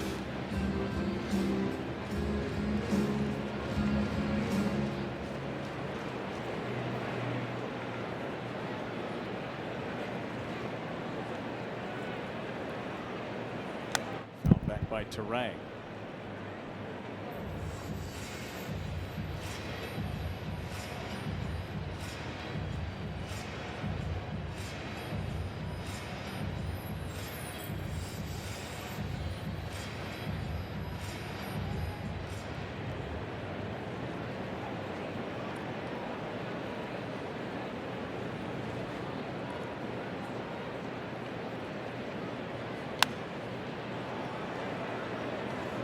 Turang's 0 for 2. He's the only Brewer that hasn't reached base today. 9-game hitting streak.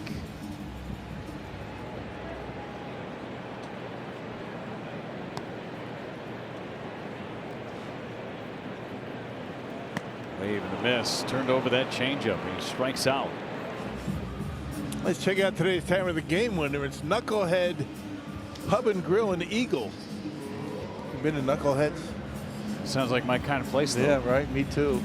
If they call the Brewers by 10 o'clock tomorrow, they get 40 tickets to a Friday night game in the Miller Lite Beer Pen. This offer courtesy of the Tavern League of Wisconsin and Miller Lite. Eagle, Wisconsin.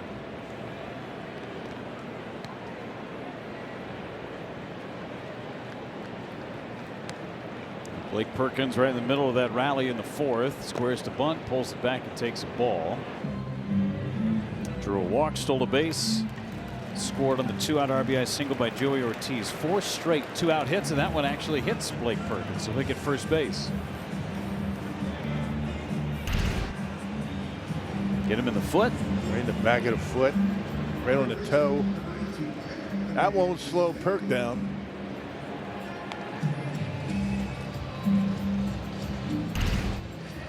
Took a moment for Bill Miller to recognize the hit by pitch. So here we go with Siegler. Took me a moment too, looking down at my score sheet. It happens. Strike on Siegler.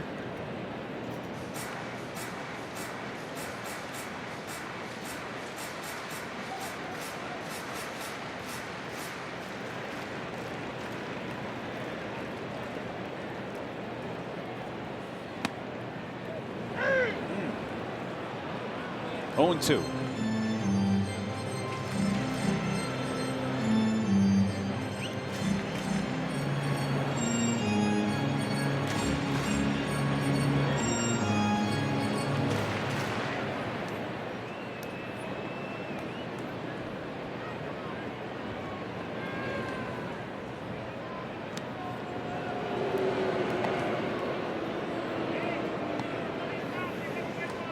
How about I average Joe's jersey right there? Really embracing. Pat Murphy's been doing that for the last couple of years. Yelly calls him Patches O'Houlihan. So you see those average Joe's jerseys pop up all over the place.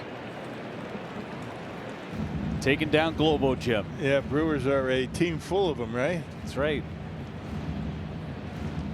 Keeping score. Average Joes. 1-2 to Siegler. Yes, he did. Inning ends with a strikeout of Anthony Siegler.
While the Brewers are on the road this weekend, we want to shed some light on an important event, the Power of Us signature event for the Sina Magowitz Foundation and the fight against pancreatic cancer. And for more than 20 years, the Sina Magowitz Foundation has really provided a lot of support for thousands of families affected by pancreatic cancer, support for patients, caregivers, survivors. They'll be holding the annual Dinner on the Diamond event here this Saturday at American Family Field. And guys, it'll be a really powerful event. More than 100 pancreatic cancer survivors will be here. The survival rate in a 5-year span after a pancreatic cancer diagnosis is just 13%. So our good friend, former longtime medical director Roger Kaplinger, very heavily involved in that cause. He's a pancreatic cancer survivor himself. So the Sina Magowitz Foundation, they do excellent work, and it's a great cause, and certainly wish everyone well here this weekend. Thank you so much, Sophia. For more information, go to SinaMagowitzFoundation.org. These guys are rock stars who are involved with pancreatic cancer research. Special thanks to Roger Kaplinger, survivor and advocate. Kind of Falefa, fly ball out to right for Sal Frelick for out number 1. It's amazing advances in medical techniques and the way they can cure these things. It's absolutely amazing. The last, what, 10, 15 years have been incredible. The things they can do that they couldn't do years ago. They've saved a lot of lives. Some of the top doctors in cancer research right here in Milwaukee.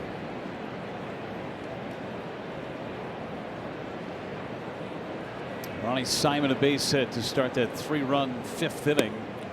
And he'll take apparently a ball from Mears. 1 ball, no strikes.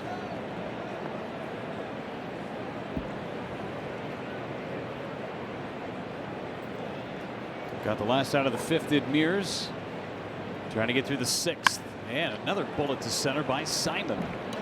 He's in there for O'Neill Cruz, who went on the concussion list before the game today. So he's out at least 7 days. Had a collision in left center, but 2 solid singles from Simon. Fastball up. Pretty good swing for a lefty. They usually like it down in the zone, but kid's a hitter. He looks good at the plate.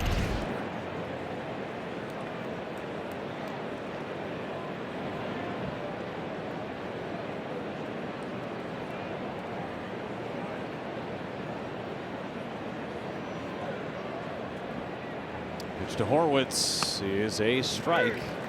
O'Neill Cruz, this was last night trying to make a catch on a Joey Ortiz fly ball into left center field. He and Sawinski colliding in that shot right there. Cruz had to leave the ball game. Head right into the chest. Pretty much going full speed, went down head first, and he ends up on the concussion protocol.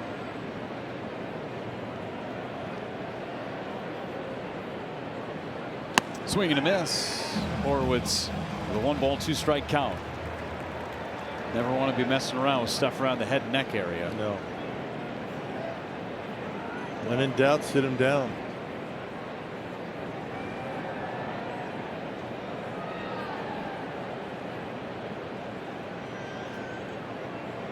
Runner goes, swing and foul by Horwitz.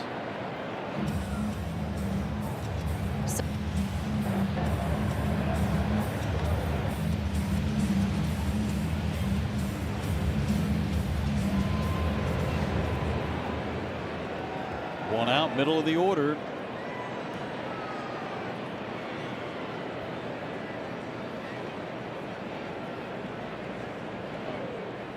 Toss to first.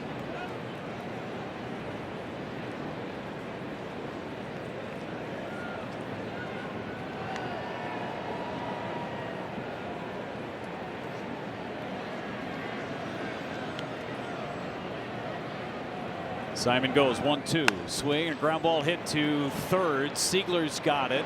He's going to throw the runner out at first base. Nice job getting over to third by Joey Ortiz. 2 away, and now a quick message from Potawatomi Casino Hotel.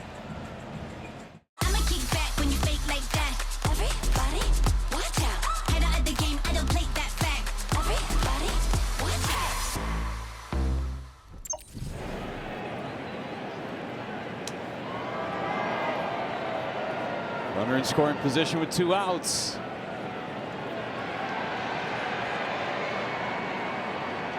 Swing and a miss. Good slider by Mears. Yeah, that slider's the pitch that Reynolds hit out on Shelby Miller. It was a hanger, though. That was a good one, that last one. So Jared Koenig loosening.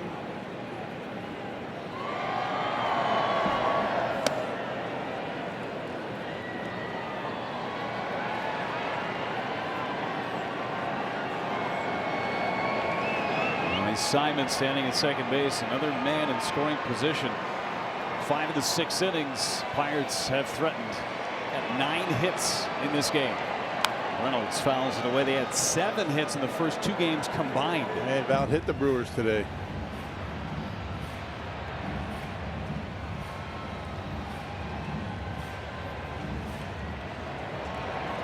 One and 2. Brian Reynolds.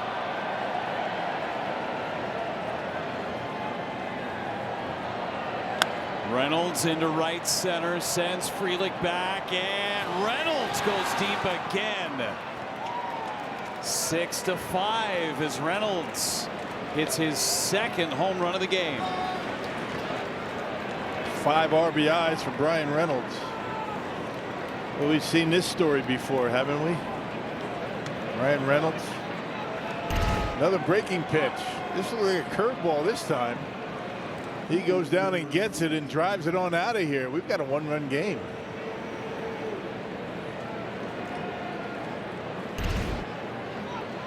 Reynolds putting this team on his back. A 1-man wrecking crew against the Brewers. Not the first time he's done it.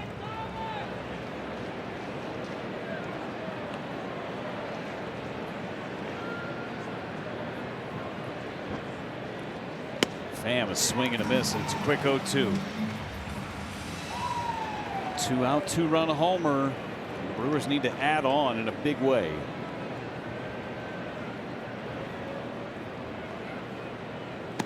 Check the swing. Yes, he did. Pham is gone.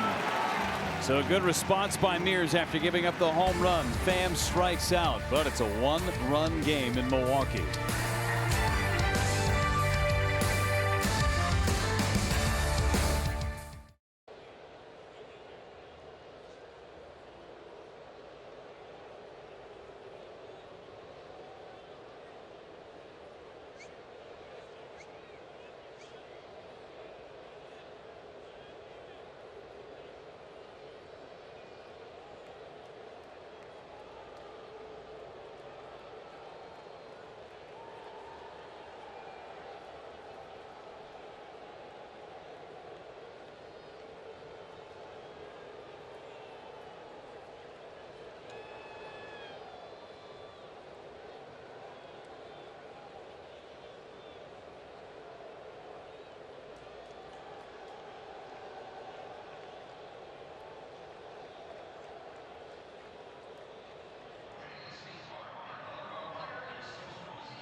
Time to look at the T-Mobile coverage cam rock, and it's all about the little things for Joey Ortiz today. Yeah, both at the plate, in the field, on the bases, and doing the little things. Advancing a base runner. South Fielders will come up and get a base hit, driving a run, and then the 2-out single to driving a run for Joey. So he's been doing a pretty good job as of late. Bottom of the order has been good today. We'll try and get something started against Carmen Mlodzinski in this 6th inning with a 1-run lead. And he opens up with ball 1. That strike zone starting to tighten up as the game has progressed.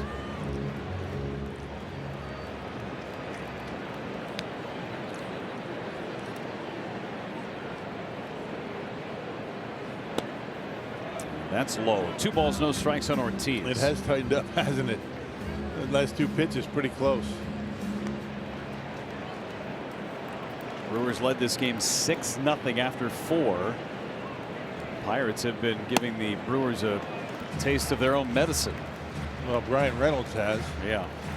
First multi-homer game since September 27th of last year. Reynolds with a 3-run shot and a 2-run shot.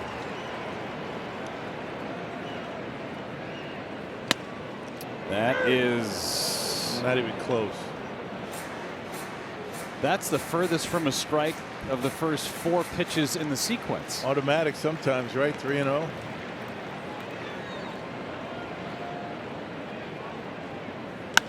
Down the right field line, slicing foul.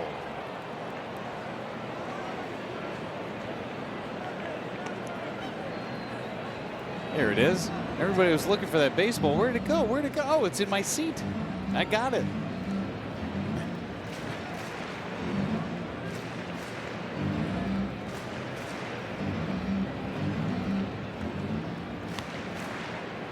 Ortiz will use his timeout before a 3-2 pitch from Mlodzinski.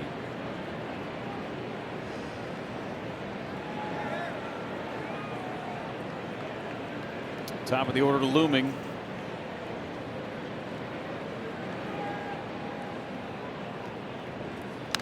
Fouls it away to stay alive. Yeah, you got to swing at that. Too close to take. Based on the earlier pitch called a strike.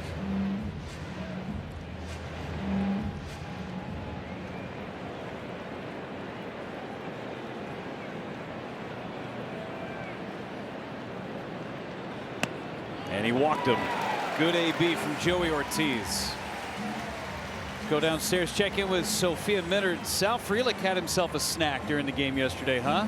Yeah, he sure did. Brewers fans are hungry for burgers. Sal Frelick last night, he was hungry for his own helmet after his leadoff home run against Paul Skeens. You see him coming in. He worked a full count, 7-pitch at bat, didn't miss the fastball. The first time Skeens has given up a run in the first inning. I asked him about it, why he did that. He said it came from Brandon Woodruff. And when the Brewers offense has been rolling during this winning streak, Woody has been telling the hitters, hey man, eat your helmet, eat that thing when they come into the dugout. So Sal Frelick finally did it. He said, I might tell Brandon Woodruff to eat the glove when he's coming off the mound. So, I mean, whatever it takes, guys, right? When you're rolling, you'll do just about anything.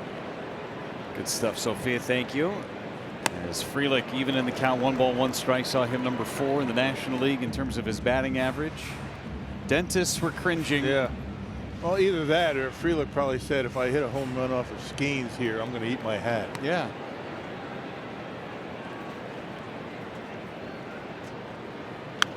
Frelick fouls it away on a changeup. 1 ball and 2 strikes.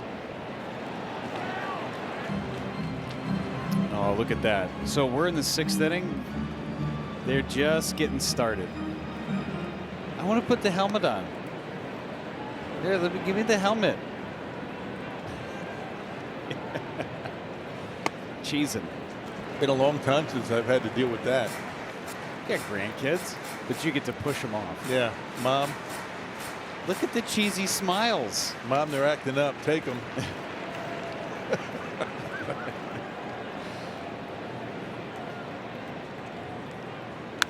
Sal staying alive.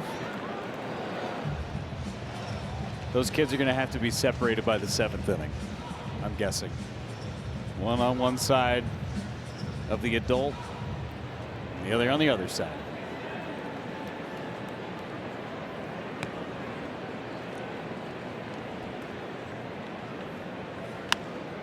Play again by Frelick. 98 on that fastball from Majinski. Yeah, he can rush it up there a little bit. A good mix of pitches. Really good out of the bullpen. Not so great as a starter. One time through the order. Second time gets a bit predictable. Maybe. Another 2-2. Another foul.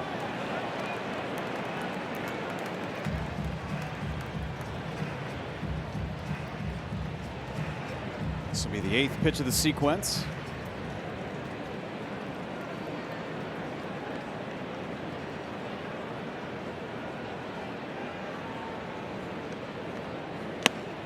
Taken high. Let's see if Joey's going to be on the move here. 3-2. Good contact guy at the plate, and Frelick. He goes, and it's fouled at home plate. Do it again. Yeah, Joey had a nice lead and a pretty good jump. A lot of foul balls in this sequence for Sal Frelick. Foul ball off his front foot and then up around the nethers.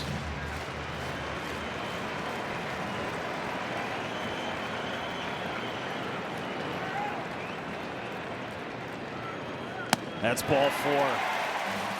Gritty at bat on the 10th pitch. He draws the walk. Isaac Collins coming up for every Brewers RBI this season. Northwestern Mutual Foundation funding 5 hours of childhood cancer research. Northwestern Mutual and the Milwaukee Brewers proud to partner in curing childhood cancer. Oscar Marine, the pitching coach, out to chat with Majinski, who's walked the first 2 batters of this inning, and he's needed a lot of pitches to do it. Yeah, both Joey and Frelick. I mean, he saw a lot of pitches in their 2 at bats. Yeah, wearing them down. That's what the Brewer offense does. They just wear you down every at bat, every pitch. 17 pitches of the first 2 hitters of this inning. Saw Nicholas getting ready. Kyle Nicholas, who pitched in the opener.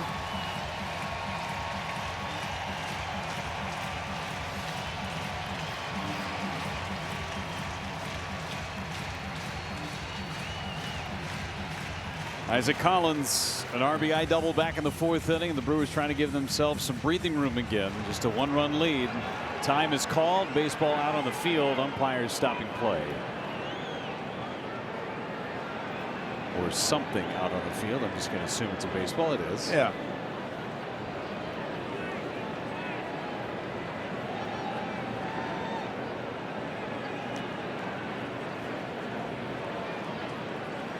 Got the beef of the order right now. Chance to drive in some runs against Majinski. Corners are up for Pittsburgh. Yeah, thinking of bunt. Lays it down to the pitcher. Majinski throws to first, and just hanging on to the baseball is Gonzalez. Snow cone. There's a lot of baseball hanging out of the webbing of that glove. And Majinski, he looked at third base. No play there, and then had to throw a rocket over to first base. Not sure how Gonzalez was able to hold on to that baseball. A little bit of white showing out of the top of that glove. He caught half of it. Infield all the way up now. Down and away. Wisconsin Lottery Powerball home run leaderboard. Adding some names to that little by little. Contreras with a dozen. Terang's got a dozen. Yelly at the top.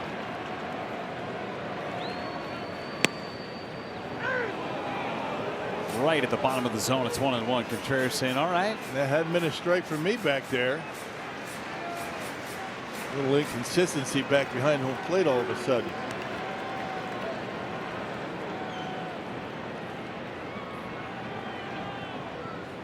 Ground ball foul third base side, and just like that, it's 1-2 on Contreras. Such a big call, that first strike. Instead of 2-0, 1-1.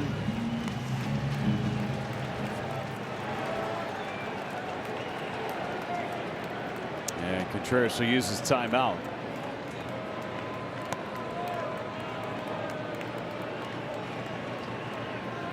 Already an RBI single for Contreras in the game.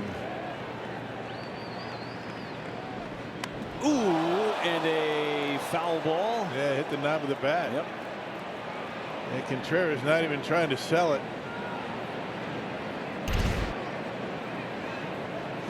Boy, that could have been bad. If that hits his hand, that could have been real bad for him. Well, the Brewers are taking a look at it. And it hit the knob. I mean, clearly square on the bottom of the knob of the bat.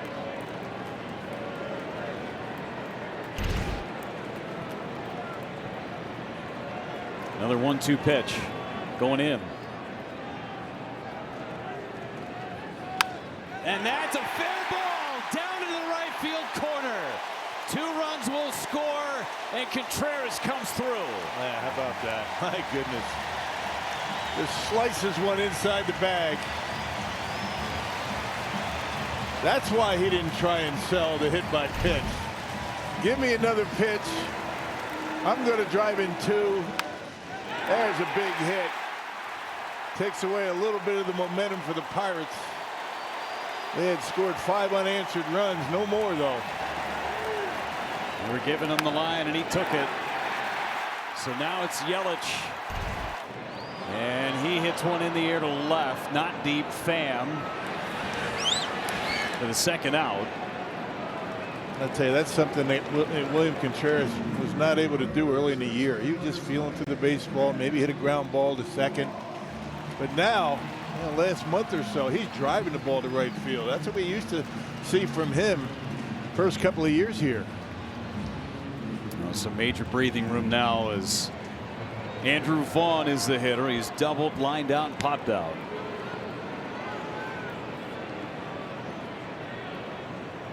And it was all set up by a pair of walks and a sacrifice bunt. The little things. Yeah. Execution. Wearing the pitcher down, what was it, 17 pitches and 2 walks?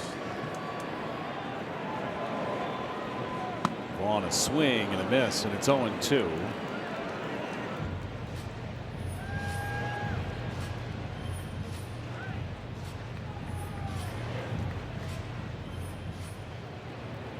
A lot of pitches from Majinski in this bottom of the 6th inning.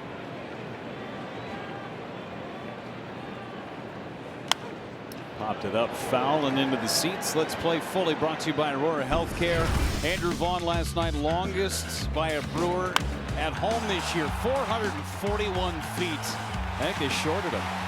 Yeah. That was a blast. They had the knockout punch last night.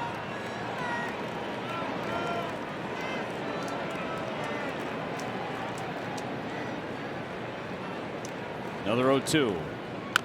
Slow roller back to the mound. Majinski, another shot, throws this one to Horwitz. Inning ends. Big 2 out, 2 strike, 2-run single off the bat of William Contreras. The Brewers breathe a little easier. 8-5 after 6.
Toyota game reset. Brewers up 8-5. Top of the 7th inning. 42 4 or more run innings this year for the Brewers. They did that back in the 4th. Crooked numbers today. 8-5 our score. And going to the bullpen again. Jared Koenig coming in the 7th inning to face the middle of this Pirates order. Yeah, Koenig has been really good. I mean, one of the top guns out of that Brewers bullpen. Koenig last pitched on Saturday against the Mets. Picked up a win. Tossed a scoreless 7th inning in that appearance. Has not allowed a run in his last 7 appearances. Hoping to make it 8 as Gonzalez takes inside. 1 ball and a strike on Gonzalez, who's 2 for 3. Pirates out hitting the Brewers today 10-9. Where it matters most in the run column, the Brewers leading the way. Swinging and a miss. Good changeup. 1-2. We're talking about those 4-run innings. The Brewers have had 2 4-run innings in this series and a 6-run inning. It's a lot of crooked numbers. Down the right field line foul. The Brewers today as well 6 out of 10 with runners in scoring position. The Pirates just 2 for 7. And that's the thing. It's not so much how many hits you get. It's when you get them. Brewers scoring 2 runs last inning on 1 hit.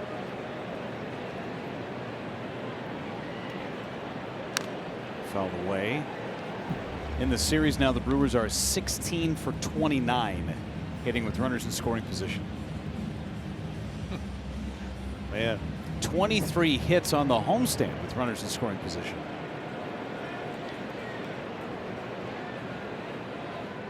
Gonzalez towards short. Ortiz spins, fires, got him. look at him. He is something else out there. He got to that baseball, able to spin around, instinctively knows where first base is, and lets go of a bullet over to Andrew Vaughn over at first base. Look at that play. Hey, take it for granted. Don't do it. That is not easy. What a play. Big first out. Koenig loves it. You the man, Joe. Alexander Canario hitting for Jack Sawinski, and he takes a strike. Joey Ortiz and Bryce Terang. Talk about smooth operators, huh? So good. We came up with that nickname for Blake Perkins out in center field last year because he's so smooth, right? Yeah, he never puts a ton of effort out there, but you could say that for all 3 of them. Yeah. Up the middle. Include Contreras in that. You're solid up the middle. You've got good defense. That's where most of the action is.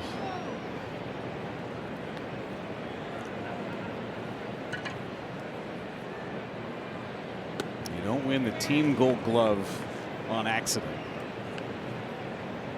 Brewers had a pair of Gold Glovers. Throw the platinum on Bryce Terang. We're going to have a few guys that are going to be in that mix this year.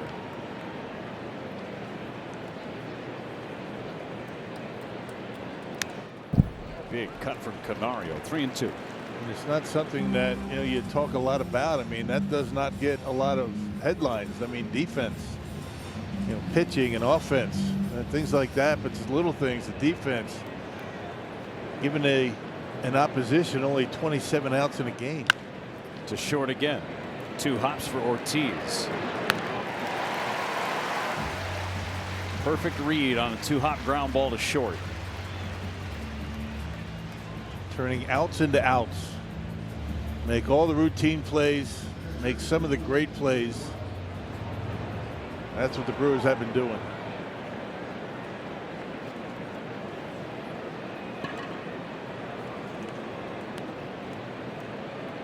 Seven outs away from a 12th straight win. Long way to go.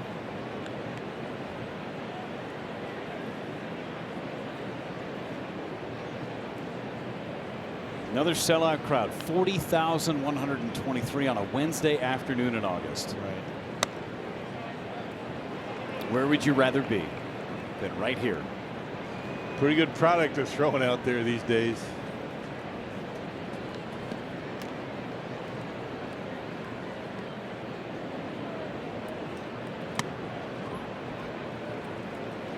3-0 on Joey Bart.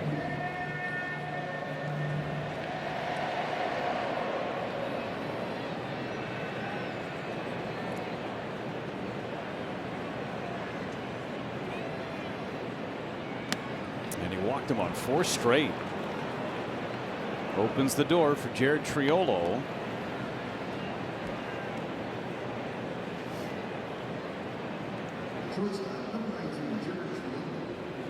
Brewers in franchise history have had 2 other 12-game winning streaks. The 13-game streak in 1987 had a 12-game winning streak in 2018 that included 4 postseason wins.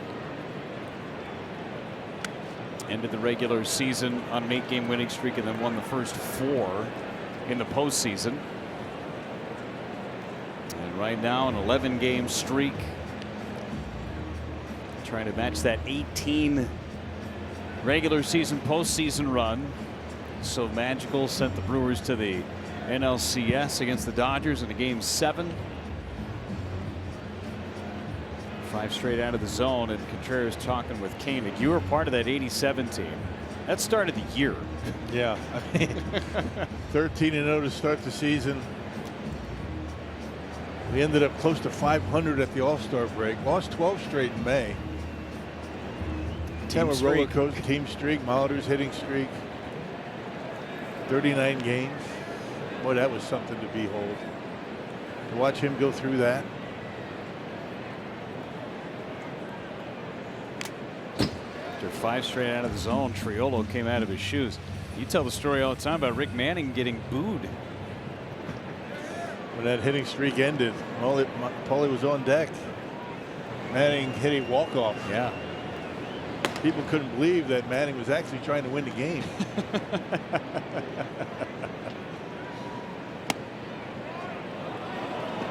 Come on now. I'm not sure what's going on back behind home plate right now, but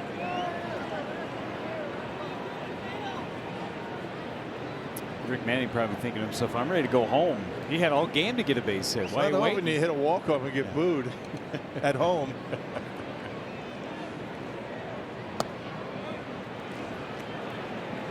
3-1 the count, and the tying run is in the on-deck circle. Abner Uribe is getting ready in the bullpen. I'm not sure what happened to Koenig here. I mean, he got the first 2 outs pretty easily. And now just can't find the plate.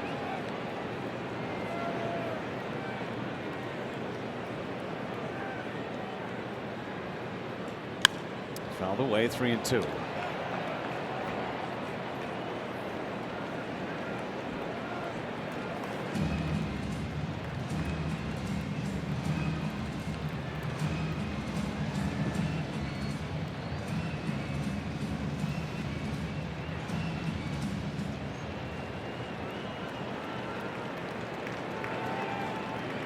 Bart, the runner at first, will have a head start.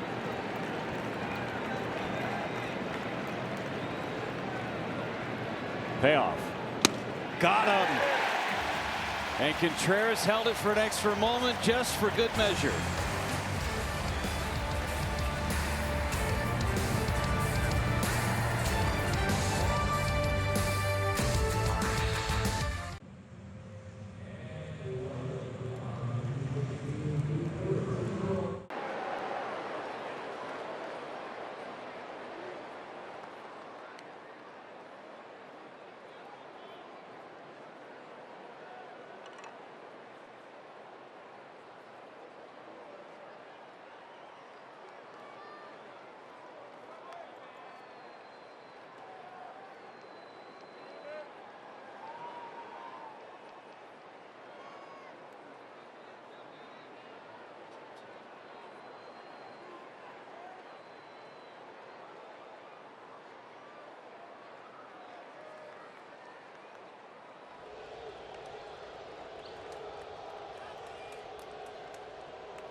It's a special collectible when the Brewers give away 25,000 Bob Uecker golf umbrellas at the game on Saturday, August 23rd. The umbrella features a plaid design and Ueck's signature. Get your seats at brewers.com/giveaways. Oh, they want Webbs. 6 outs away. 8-5. Love to add on is Kyle Nicholas. On for the 16th time, and a swing and a miss from Bryce Terang. Well, those 2 add-on runs last inning are huge. It broke the momentum for the Pirates, who had scored 5 unanswered runs. Brewers come back with 2 in the bottom of the 6th.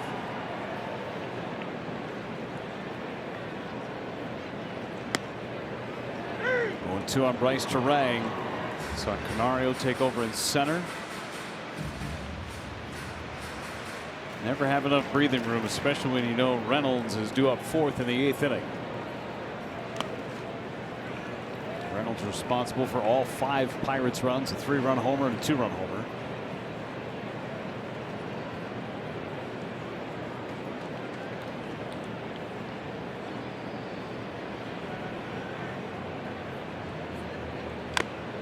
On the ground foul, that hit him in the foot. Ouch.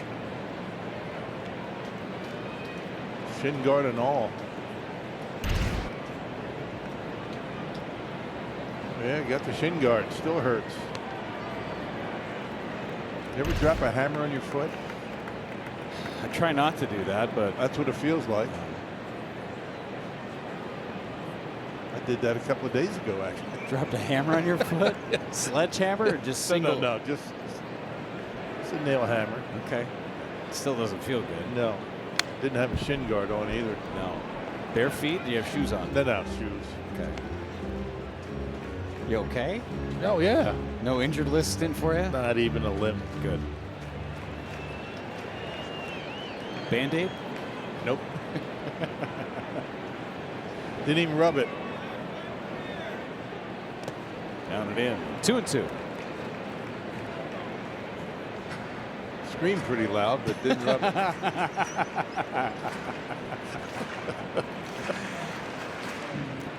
The dog Rupert still curious where those screams came from. Yeah, he went running after that.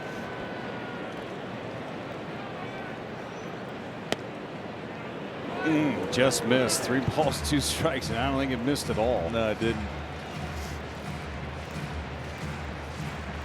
And we're getting close to flip a coin territory.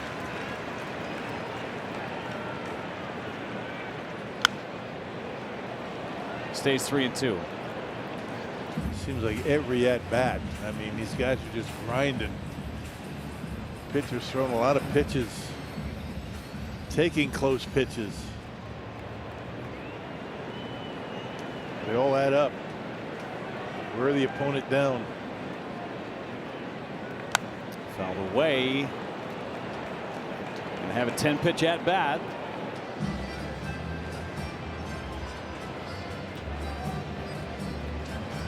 Giving him everything he's got.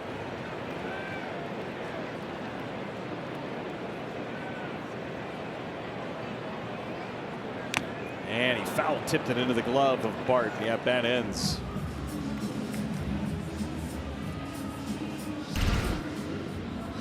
That 4-seam fastball, 98 down the middle.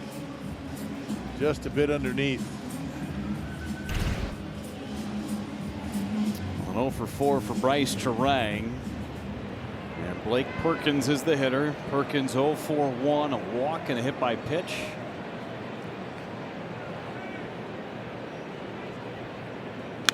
Fouled away. It's 0-1. 99 from Nicholas.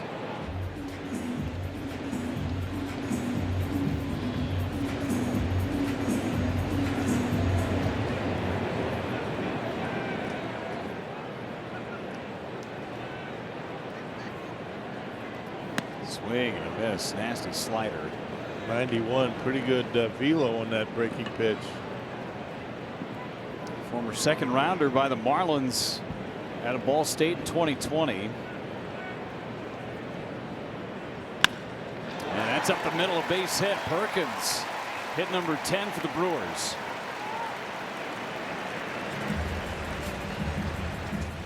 Well, just a little bit too good. 98 down. It was over the plate. Fastball at that velocity, a little easier to get to when it's down around the knees. Just dropped the head of the bat on it. And a clean single for Perkins. Nice solid turnaround first base just in case Canario bobbled. Take advantage. Just like Siegler did in the third inning, set up the Brewers' first run. Fouled back just over our heads. Hits are even now, 10-10.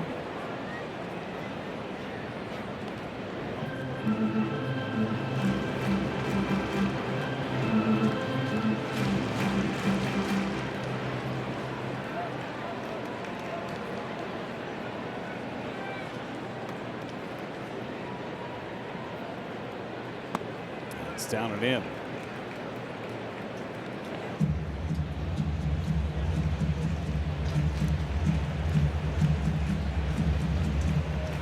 Brewers have had a base runner in every inning except for the first.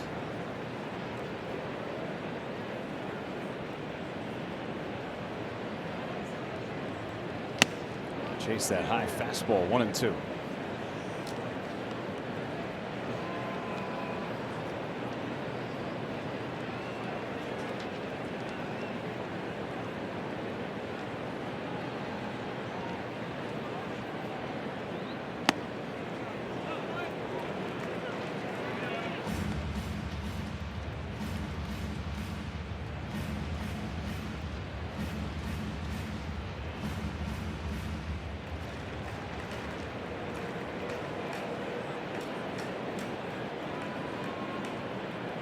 Runner goes.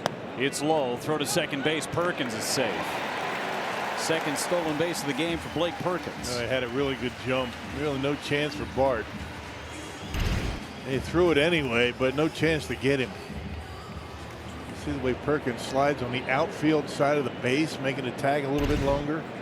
Yeah, it's the little things that these guys have been doing.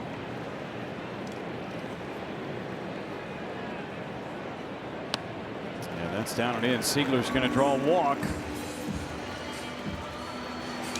So things where the Brewers have to operate on the margins, and they have to dominate on the margins in order to win ball games. And this guy's been a big reason for it. Joey Ortiz. Been doing it all afternoon. Yeah. Yeah, the fundamentals in this game that the Brewers have been doing such a good job of for a long, long stretch now. The difference between wins and losses.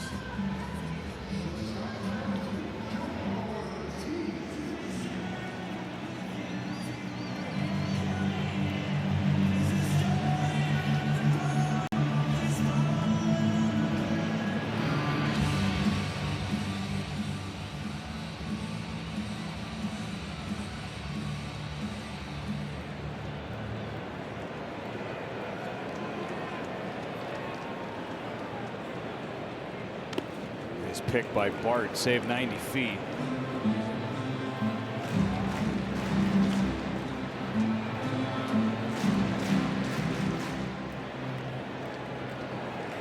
Base hit and an RBI, a walk, 2 runs scored for Joey Ortiz.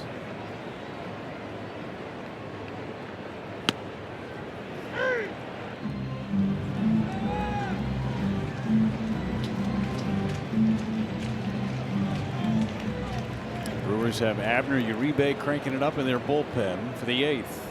Koenig put up a 0 in the 7th. Wasn't without some stress.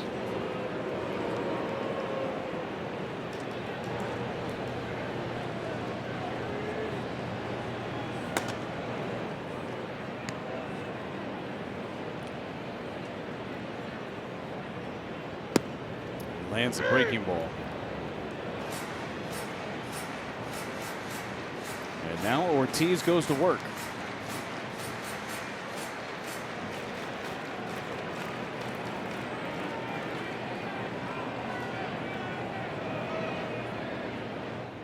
Ortiz down the right field line, foul. He's been doing a lot of that. They're waiting back, just flipping it into right. They're shading him down toward the line in right field, as they probably should.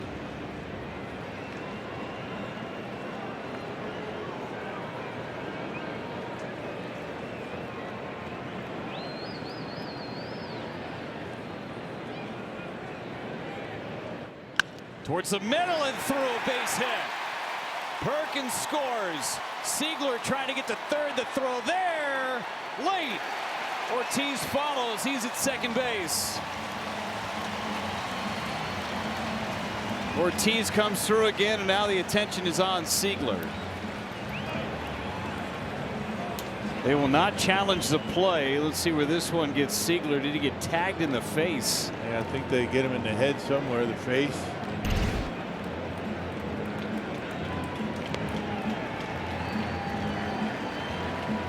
Right to the head and right in the knee. Yeah, wow. How about Joey Ortiz? I mean, that's a nice piece of hitting. He pulled the hands in. Check out Roberto Ortiz, third base umpire. You talk about being right on a play. I mean, perfect position, you know, to make the safe call.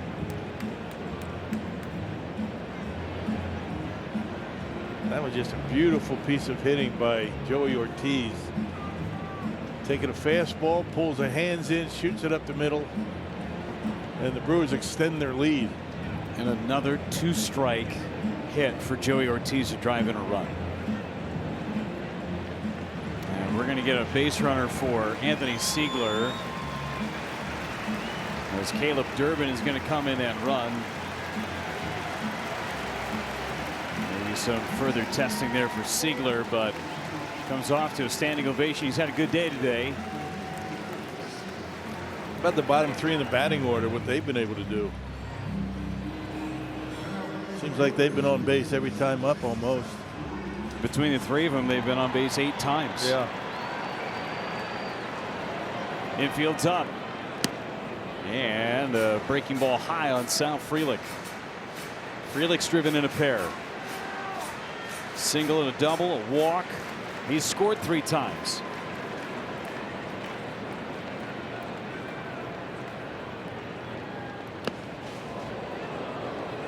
Two and 0. That base hit here could be the haymaker in this game. Tobias Myers now starting to get loose in that Brewers bullpen. Another couple runs in, he's going to come into the game.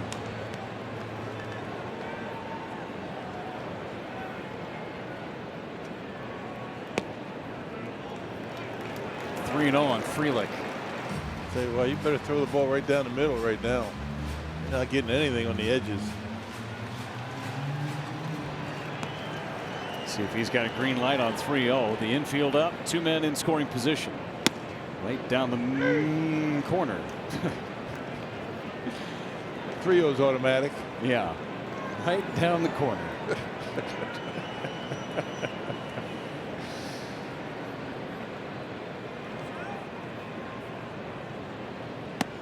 That's high, ball 4, and they're loaded for Collins. And Don Kelly is on his way out. He's going to go make a pitching change. Sanders has been loosening in that bullpen for Pittsburgh. And they'll go to right-hander Cam Sanders. Bases are loaded for Milwaukee. 6 outs away from Burger Mania. They've got a 4-run lead.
Fear the beer indeed. Nobody hotter than your Milwaukee Brewers. They've got a 9-5 lead with the bases loaded. We were talking about that phenomenon earlier in the broadcast. That's a great sign right there. There's Cam Sanders. It is his 5th appearance. Beefy ERA over 10, and he faces Isaac Collins. Yeah, he gave up 5 runs in an appearance and only got 1 out. That was on Sunday against Cincinnati. That's why you see that earned run average. And there's a strike on Collins. Bases full of Brewers. The fans are hungry.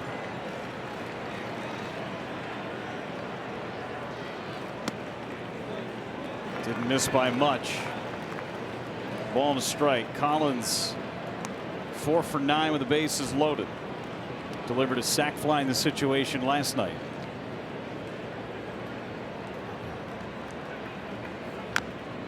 It's fouled away.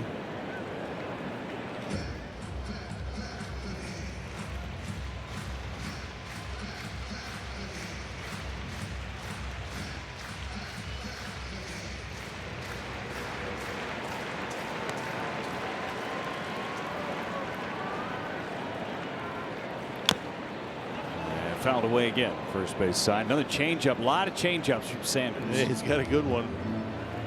They've thrown a lot of them. And Collins has been out in front of every one of them. Still only 1 out. More changeups than fastballs. 2 out of 3 pitches are changeups. Another 1-2. Fouled away. Got to that fastball.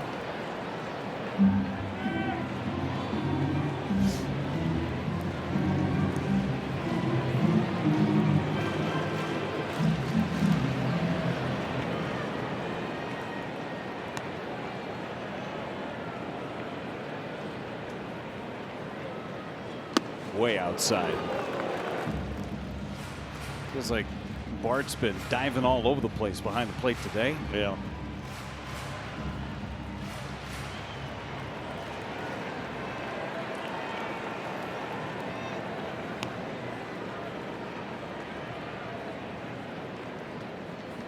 Collins, a fly ball into shallow right. Simon coming in, makes the catch. Tagging as the throw is on line. No play for Durbin to go back. Not deep enough from Isaac Collins. So it's Contreras. 2 hits, 3 runs batted in. Last 2 at bats with run scoring hits. Both of them coming to right field.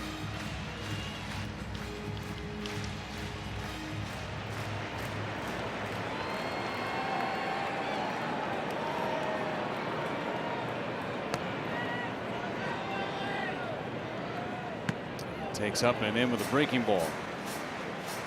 Sometimes you can tell just by the setup for Contreras what his plan of attack is against a particular pitcher. Got to wait back on his changeup. That right field stroke is perfect for that.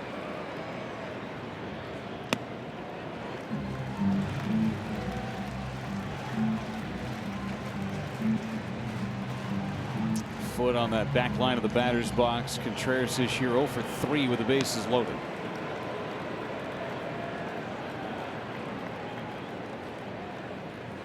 Ooh, big cut. 2-1. Here it is. Hit it. Swung right through it.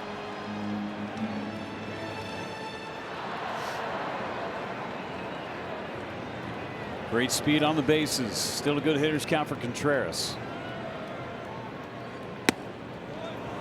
2-2. There have been some sliders to Contreras here.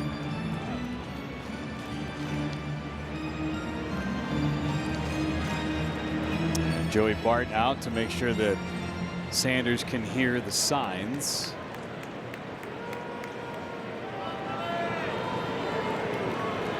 Reynolds responsible for all 5 runs today for the Pirates. He's due up 4th in the 8th inning.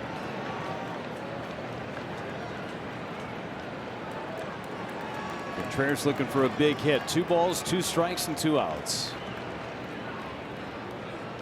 Fouled away. Boy, got a hanger there. Yes, he did. He doesn't show a lot of emotion up there at the plate, but you know he would like to get another crack at a pitch like that. If he does, it might be headed towards Lake Michigan. Going in 2-2 in the dirt. 3-2 runners are good. They're going. 3-2, 2 outs. Here we go.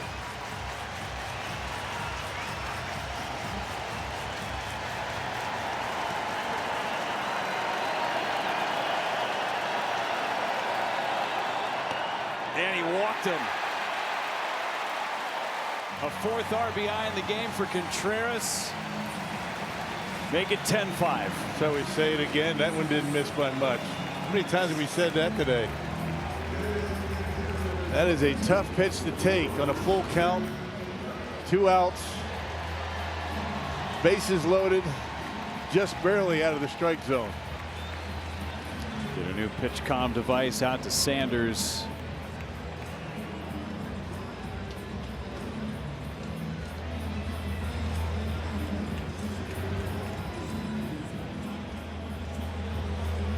Seems like that one's working fine, but here comes Yelich with the bases loaded. Yelich 5 out of 8 with the bases loaded this year. 2 doubles, 2 homers. 8th man to hit in the inning.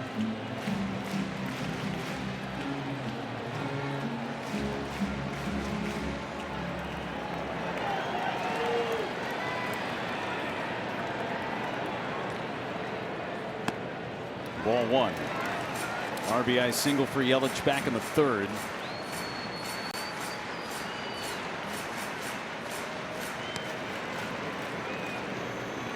Two big runs in the 7th inning. Might as well pile on. They had 14 yesterday, won it 14-0 against Pittsburgh.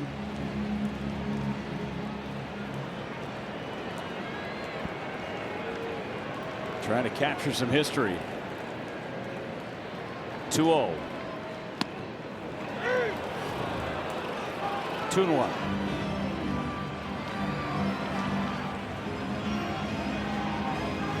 You're right, Christian. It wasn't a strike. Yep. He's going to use his timeout. Yelich was really frustrated in the first at bat. Yeah, that wasn't a strike. Got called out on strikes. So Yelich goes back to work.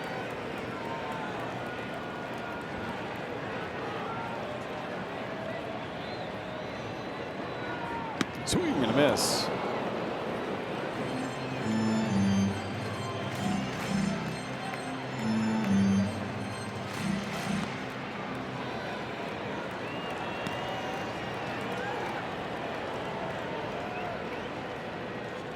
Line drive, base hit. Ortiz is in. Frelick's in. Contreras to 3rd. The Brewers have hung a dozen on Pittsburgh. Yeah, there's your knockout punch right there for Christian Yelich. On a 2-2 pitch. I should say a 1-2 pitch. Fastball. Pulls the hands in and hits it hard into center. Well, these guys are something. Pulls the hands in a little bit on the trademark, but nice level swing, a line drive, and the Brewers with 12 runs on the board after scoring 14 last night.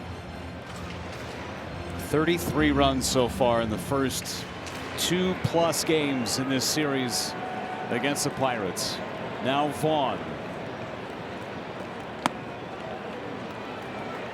Ball and a strike on Vaughn. He's the 9th man to hit in the inning. You see the Brewers in another 4-run inning. They're 2nd today. 43 times they've had 4 or more runs in an inning. Swing and a miss. Every inning they've scored has been a crooked number. A couple of 2-run innings and 2 4-run innings. And the Uribe takes the seat. It's going to be Tobias Myers in the 8th.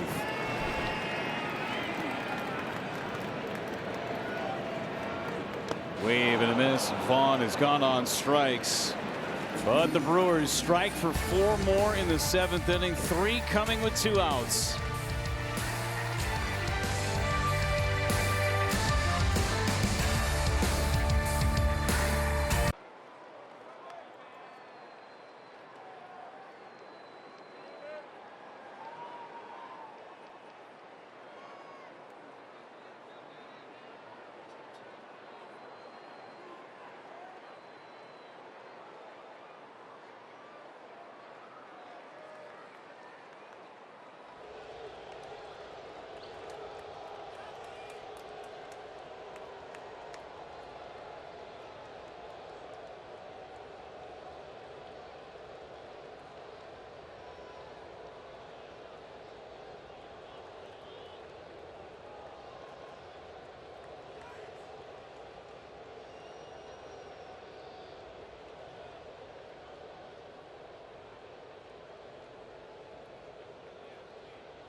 "12-5 Brewers, top of the 8th inning, 6 outs away from a 12-game winning streak, and they'll put the ball in the right arm of Tobias Myers. See Caleb Durbin over there at third base, taking over for Siegler.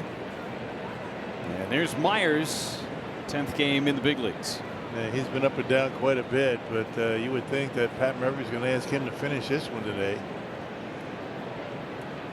6 outs to go. Brewers with a 7-run lead. Myers started the game on Saturday against the Mets, went 3 1/3 innings. So he is stretched out for some length if Murph needs it.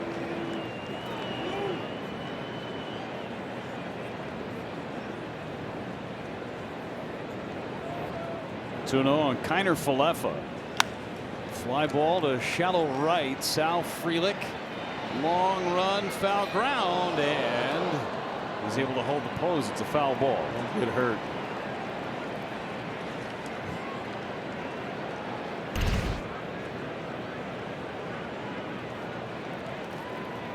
Able to protect himself up against that railing. Knew exactly where he was on the field.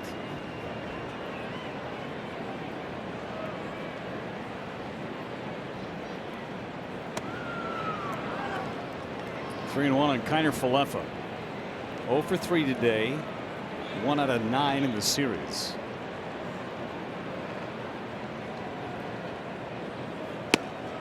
There's a strike. Kiner Falefa didn't think so. Just never know today.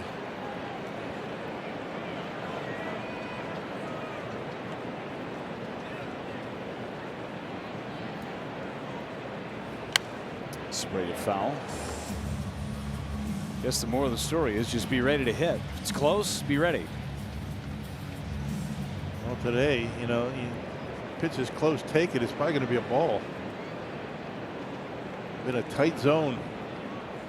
On the ground, left side, Durbin. Long, strong throw across.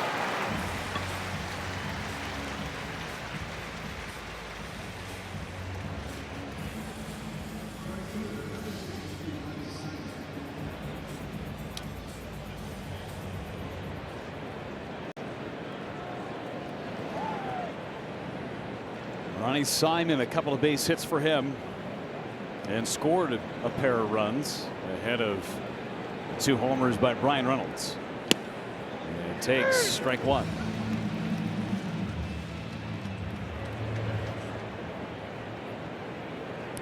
4th appearance out of the bullpen for Tobias Myers. A couple of marginal pitches being called strikes.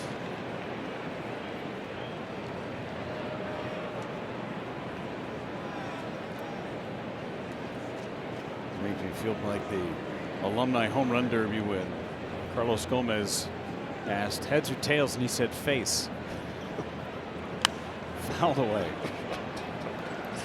I'm going to assume that's heads. Face. Face.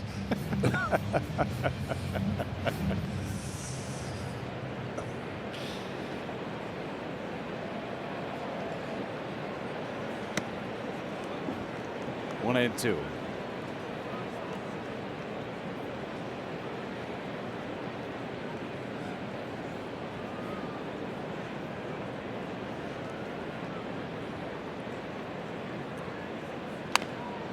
Fouled away. Tobias Myers might be a big piece of this Brewers pitching plan moving forward, especially with 19 games in 18 days. They're going to get Jacob Mizorowski back at some point on the road trip, one would think. But Myers will factor into it big time. It's low, 2-2. Yeah, right now the Brewers have 9 pitchers down in their bullpen. You never know. I mean, they might stretch these guys out a little bit, you know, maybe 6 days. Every 6th day in this stretch. Fouled away. I think the more guys that you have down in the bullpen, the better when you have a stretch like this coming up. And you need arms. And the versatility that those guys have too. Right. DL Halls or Ashby's. Ground ball to short off the side of the mound. Tough pickup by Ortiz. Throw to first. Vaughn scoops. Got him. Good all the way around. What good hands by Joey Ortiz. That took a tricky hop right at the end, but able to make the adjustment. Went down and flagged it. Good pick by Andrew Vaughn. Continues to have good defense out there for the Brewers. That's a heck of a play by Joey. Flat-footed, able to get it to first base, but a good pick. And strike one on Horwitz. Makes it look easy. It's not.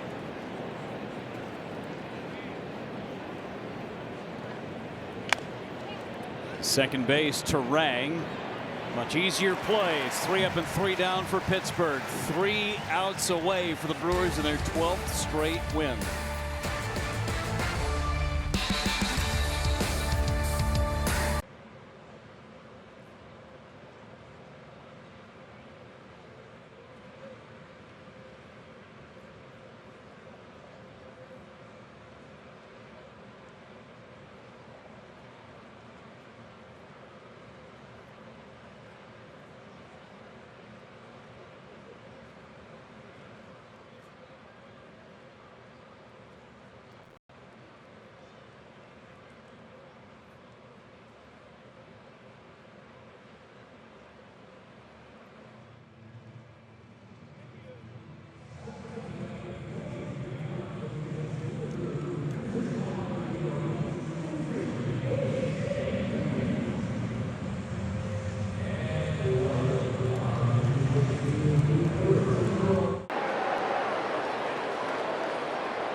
At the Gruber Law Office's One Call That's All Sports Desk getting set for Brewers Live postgame. And Vin, we're being told that the burgers are half done. They're flipping them over as we speak. We're not trying to count too far ahead here. We're not going to consider these burgers a done deal yet, right? So do you get cheese with them or no? Yeah, oh yeah. You can? Okay. But the Pirates tried to make this a game. The Brewers said, you know what, we're going to answer back with 6 unanswered runs of our own after the Pirates did so with 5 earlier in the game. What a game by the Crew yet again.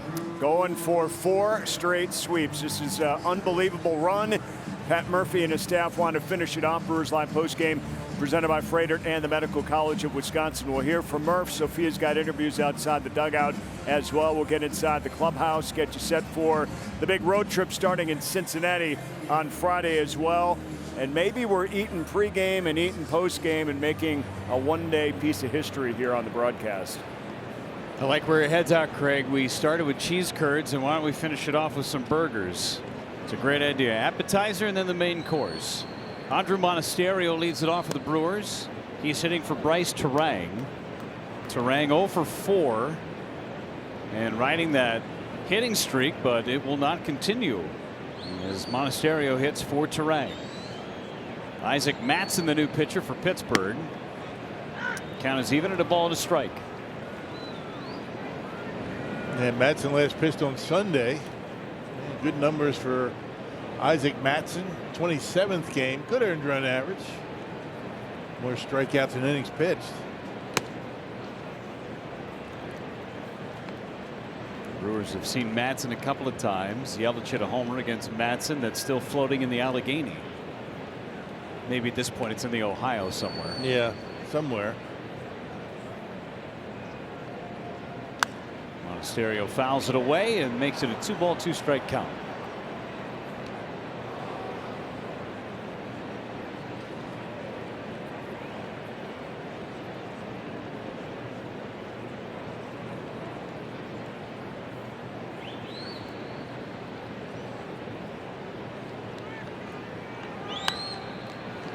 Do it again. The Brewers 3 defensive outs away from a 12th straight victory.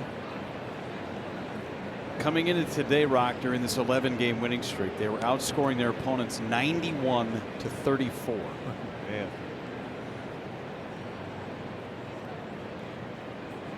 Averaging a little over 8 runs a game in this winning streak. That's going to go up a bit today. The last 2 days haven't hurt that average. 26 runs in 2 games.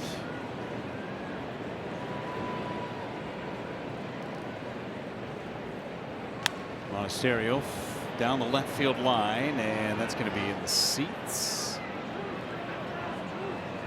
Think about where this team was on May 17th. 21-25, had been shut in in 4 of their last 5 ball games. Jackson Chourio robs a potential game-tying home run. They end up snapping the Twins' 13-game winning streak in that Sunday game. The Brewers have been shut out just 3 times since then. Yeah.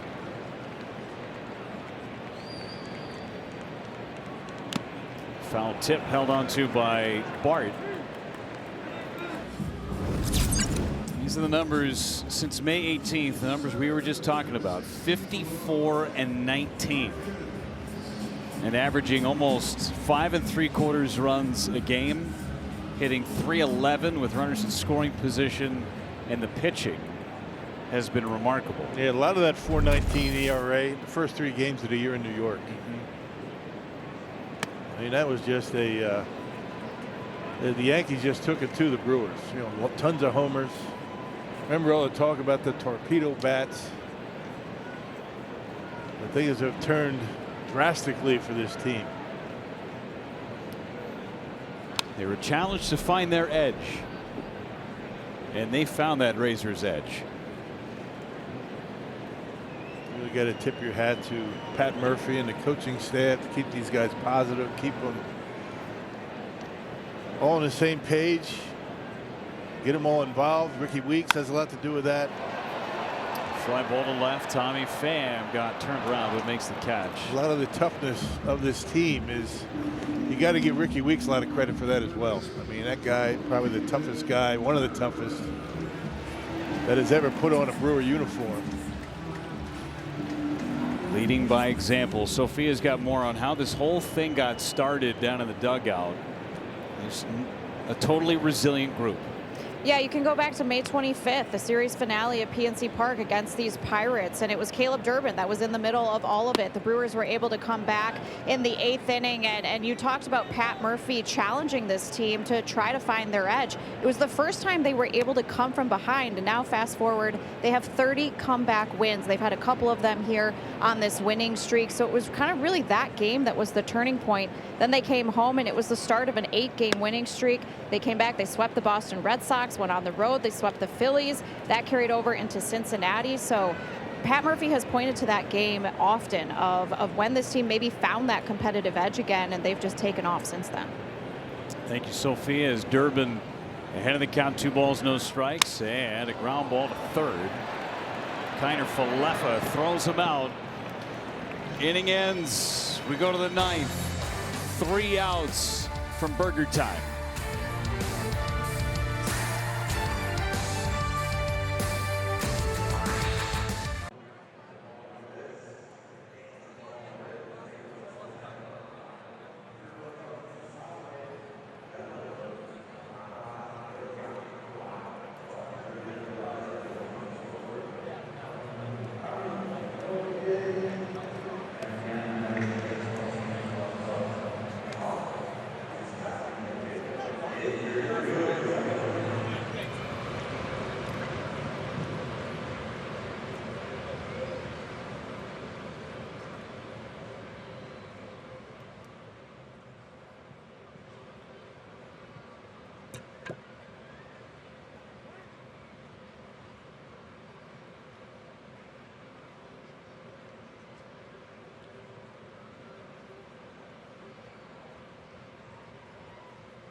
We ready for blast off, get higher. Greatness, what we're made of. Greatness, what we're made of. Can't hold back, blinded by the light we shine. Focus on the goal, go ahead and hate us. Greatness, what we're made of. Greatness, what we're made of. Can't hold back, blinded by the lights we shine. Focus on the goal, go ahead and hate us. Greatness, what we're made of. 3 outs away. Tobias Myers stays in. He's got Brian Reynolds at the plate. And a line drive into left center field for a base hit. It falls in front of Lockridge, who just checked in into left.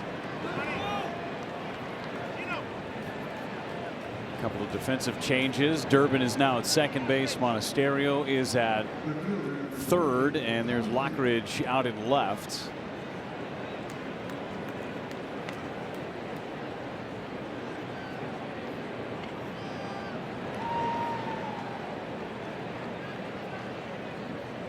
Tommy Pham at the plate.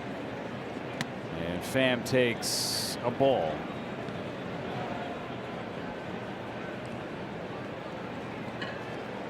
Brewers, the 7th time in franchise history they've had back-to-back games with 12 runs. Got to go back to 2018 the last time as Pham singles back up the middle. A pair of games in Philadelphia against the Phillies.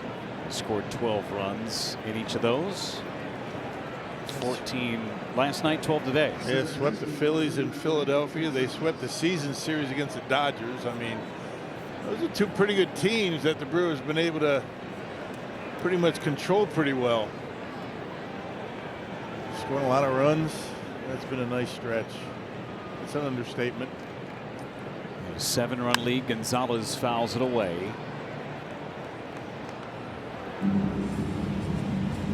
A couple of hits and 4 at-bats for Gonzalez. Each team with a dozen hits today.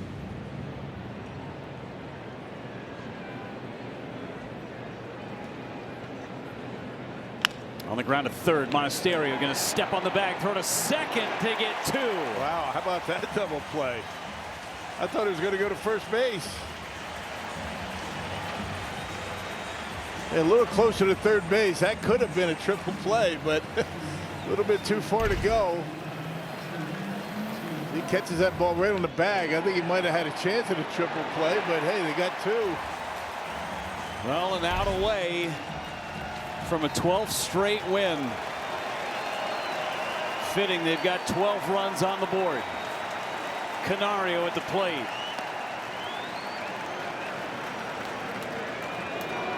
$40,123 on a Wednesday afternoon in Milwaukee.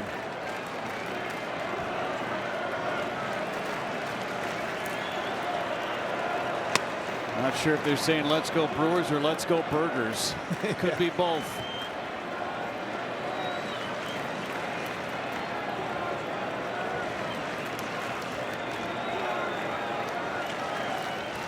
Two 2-0 on Canario. There's a strike. It's only happened 3 times in franchise history where the team has won 12 games or more. 87-18. Runner goes, swing and a foul, and down to their final strike, and look what was just delivered. Oh, I'm not taking a bite. How do we get lucky and get a burger so fast? Magic. Strike away. 2 balls, 2 strikes, 2 outs. Tobias Myers kicks and deals. That's high, and walking into second base is the runner Gonzalez.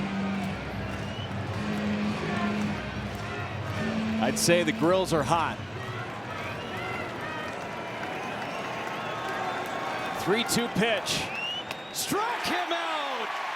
12 in a row for the Brewers, and it's burger time in Milwaukee. Wow. Well, you can take a bite now, partner. Go ahead. Wow, what a run for these guys. Unbelievable. If you're not sitting here watching it in person, you wouldn't believe it. The way these guys have turned this season around. Offense, defense, pitching. It's been magical. Just keep it going.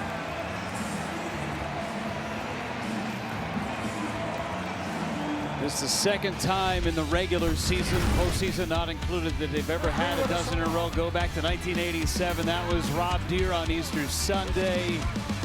That would tie it. And then, of course, Dale Swaim. Team streak. 1987, 13 straight wins to begin the season.